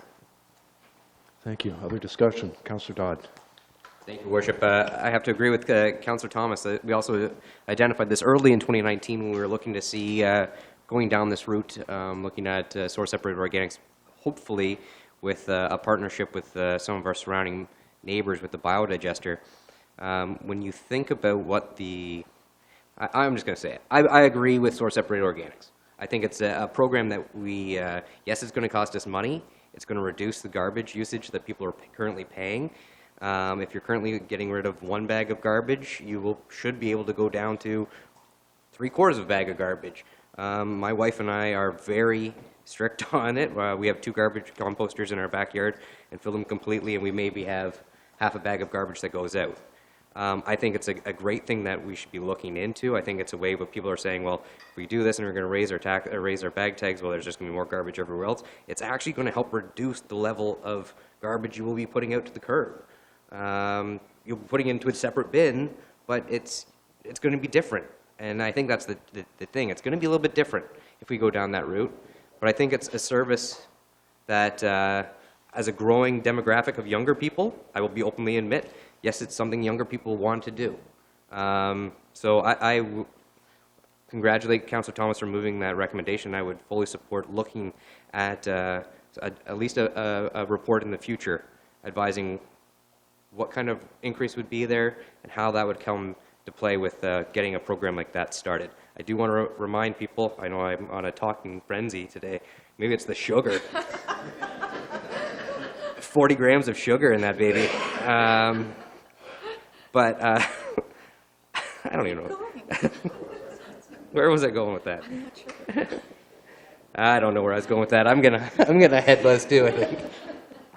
That would explain some of the that we would have gotten from Peter. Go ahead.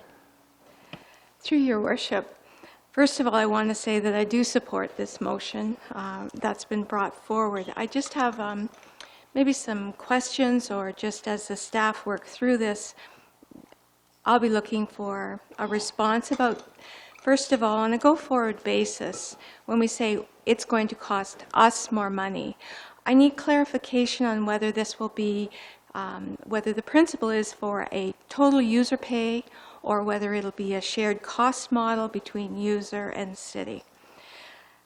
How can we ensure that this program will go forward with a zero increase in the carbon footprint as a result of this new initiative or new system? Will there be strategies considered around the appropriate receptacles to prevent this initiative from becoming the Owen Sound Wildlife Restaurant? And will any costing take into account the potential impact on those with fixed income and other factors related to the disadvantaged and marginalized residents of this municipality? I do recognize the goal is, by doing this, we reduce our garbage, but I just would like to have those sort of thoughts within the staff conversations and presentations. But I want to reiterate, I do support this motion. Thank you. I'm going to break the rules just a little bit and go back to Councillor Dodd, who remembers what it was that he forgot. Thank you. The sugar buzz has subsided, and I'll probably take a nap here when I hit my crash. But the thing I wanted to talk about was, it kind of supports what Councillor Merton just mentioned. We do have a landfill reserve that could be allocated for the startup costs, capital costs associated with the source. Do we not? We have $775,000 sitting in a waste management reserve, do we not? You're correct, Your Worship. It's the recycling reserve. Certainly it is available for use, not the landfill reserve. My apologies. But from back in the day when it wasn't meant to be used for a new garbage truck or something like that, recycling truck. So we would have that availability to implement on some of those initial capital reserves. My apologies. Not the landfill recycling. But that would help with the startup costs of getting that program going. Probably writing the report. Sorry. Anyone else on that? And seeing none, my comments are, there has not been a new license given out for a landfill site in Ontario for something like 20 years, extremely long time. There's a suggestion that there's 10 to 15 years left in the landfills that we have now, so we've got to figure out, and the provincial government is working on a plan too, of how municipalities, et cetera, reduce their waste that's going to landfill. It's one thing to grab source-separated organics, putting it into a compost-type system. However, when we look at what Dennis and I looked at in Toronto, it's capture of the methane that's coming out of that and using it for trucks and things to reduce fuel coming out of the ground, gasoline coming out of the ground, petroleum products. So it's coming fast, and it's a lot more than just collecting the organics. It's what you do with them and how you capture the the methane, which is a greenhouse gas, and we hope that our neighbors are, we'll see what Georgian Bluffs has to say in the coming weeks that will probably line up with this. So any other discussion? Going to call the question. All in favor? That is carried. 16B, Deputy Mayor O'Leary. Thank you, Worship. I'll just read my motion that City Council directs City Clerk to send a letter to the Chair of the Owen Sound Festival of Northern Lights asking for a presentation to Council complete with current and updated year-end statements before the City makes the first installment in June of 2020. And that just came from a conversation with another councillor. We get talking about, you know, we give out, I think it's $45,000 a year plus in-kind work to the festival, and we never get anything. Like, I think it's been more than 2 years since we've had any statements or, and I'm not talking about a budget, I'm talking about year-end statements so we can see where our money is going, and so that's where that came from. Ms. Bloomfield, do we not have them coming? Is that scheduled already? Since our last meeting, they have booked in to come for March 23rd. Given that they're coming March 23rd anyway, do you want to leave your motion in place, or do you want to? Well, no, or yes, because I want year-end statements to come with their presentation. I want to be specific about that, because if they're coming to make a presentation and bringing a budget with them, that really doesn't help. We just want to see a year-end statement or up-to-date year-end statement, so we know what's going on, that's all. Good, thank you. Councillor Kepke. Just a question to the director. Do you have any idea how much the value of the in-kind services are provided? I believe it's 40,000 they get in a grant, plus the in-kind services. Through you, Your Worship, we do track the time that Parks spends supporting festival, and it is around $40,000. In total, they're getting about 80,000 from the city. Thank you. Other questions? Seeing none, so I'll call the question. All in favor? And that is carried. So that takes us through our notices of motion, discussion of additional business, which I think was Ms. Bloomfield. Go ahead. Yes, thank you, Your Worship. We've been receiving an increase in complaints about dogs being off-leash, in particular at Harrison Park. I would like to remind the public that unless your dog is on your property, it needs to be leashed. There is a dog park in the city where dogs are permitted to run off-leash year-round. It is located north of 12th Street East on the west side of 1st Avenue East. Thank you. I've got a list of things that I've attended the last couple of weeks that affect the business of the City of Owen Sound that I'd like to bring council up to speed on. Most of you will know this already. Last Friday, I was able to attend an announcement at Owen Sound Housing Corporation where we were able to host Federal Member of Parliament Adam Vaughan, who is the Parliamentary Secretary for Housing and Urban Affairs, as well as our own MPP, Minister Bill Walker, on behalf of Minister Clark, who's the Minister of Municipal Affairs and Housing. The full announcement is $9.6 million. Some of it we received already. The Owen Sound Housing Corporation has received it, and this is an additional $6.2 million coming for not-for-profit housing. This will result in somewhere between 54 and 60 more units being added. It will take it up to 130 to 136, 137 units controlled by the Owen Sound Housing Company and the Owen Sound Not-for-Profit Housing Corporation. I probably got those two companies mixed up. Just to back up, post-war, Mayor Eddie Sargent is trying to figure out how to get housing into the community. And they couldn't get grants coming to the city because they didn't qualify. Therefore, they set up a not-for-profit housing company. And it maybe broke the rules, but it was a way of getting it done. And the first ones were the Frank Smith apartments, everyone knows are the 4 or 5 that are at 7th Avenue, just south of 6th Street. And that was the start. It's a full volunteer board. We have one councillor there, but otherwise amazing citizens with a great vision that have managed this, great staff that have managed it, unbelievable really residents that are there. Some of the units are at market rent, and that helps to pay for the ones that are more affordable. 20% of the new ones are accessible. As we know, housing in the area and social services is managed by Grey County, so it's really a grant to the county through to the Owen Sound Housing Corporation. But this is great news. I go back and somewhere around a year ago, we met with Mr. Walker in his office to have the discussion on this, and the grant system had changed a little bit, and that money is needed from the upper tiers to be able to get the housing company to a point that they can afford to mortgage and pay off the rest on the business plan that's there. The money had been cut back a little bit, and Mr. Walker went and talked to Minister Clark.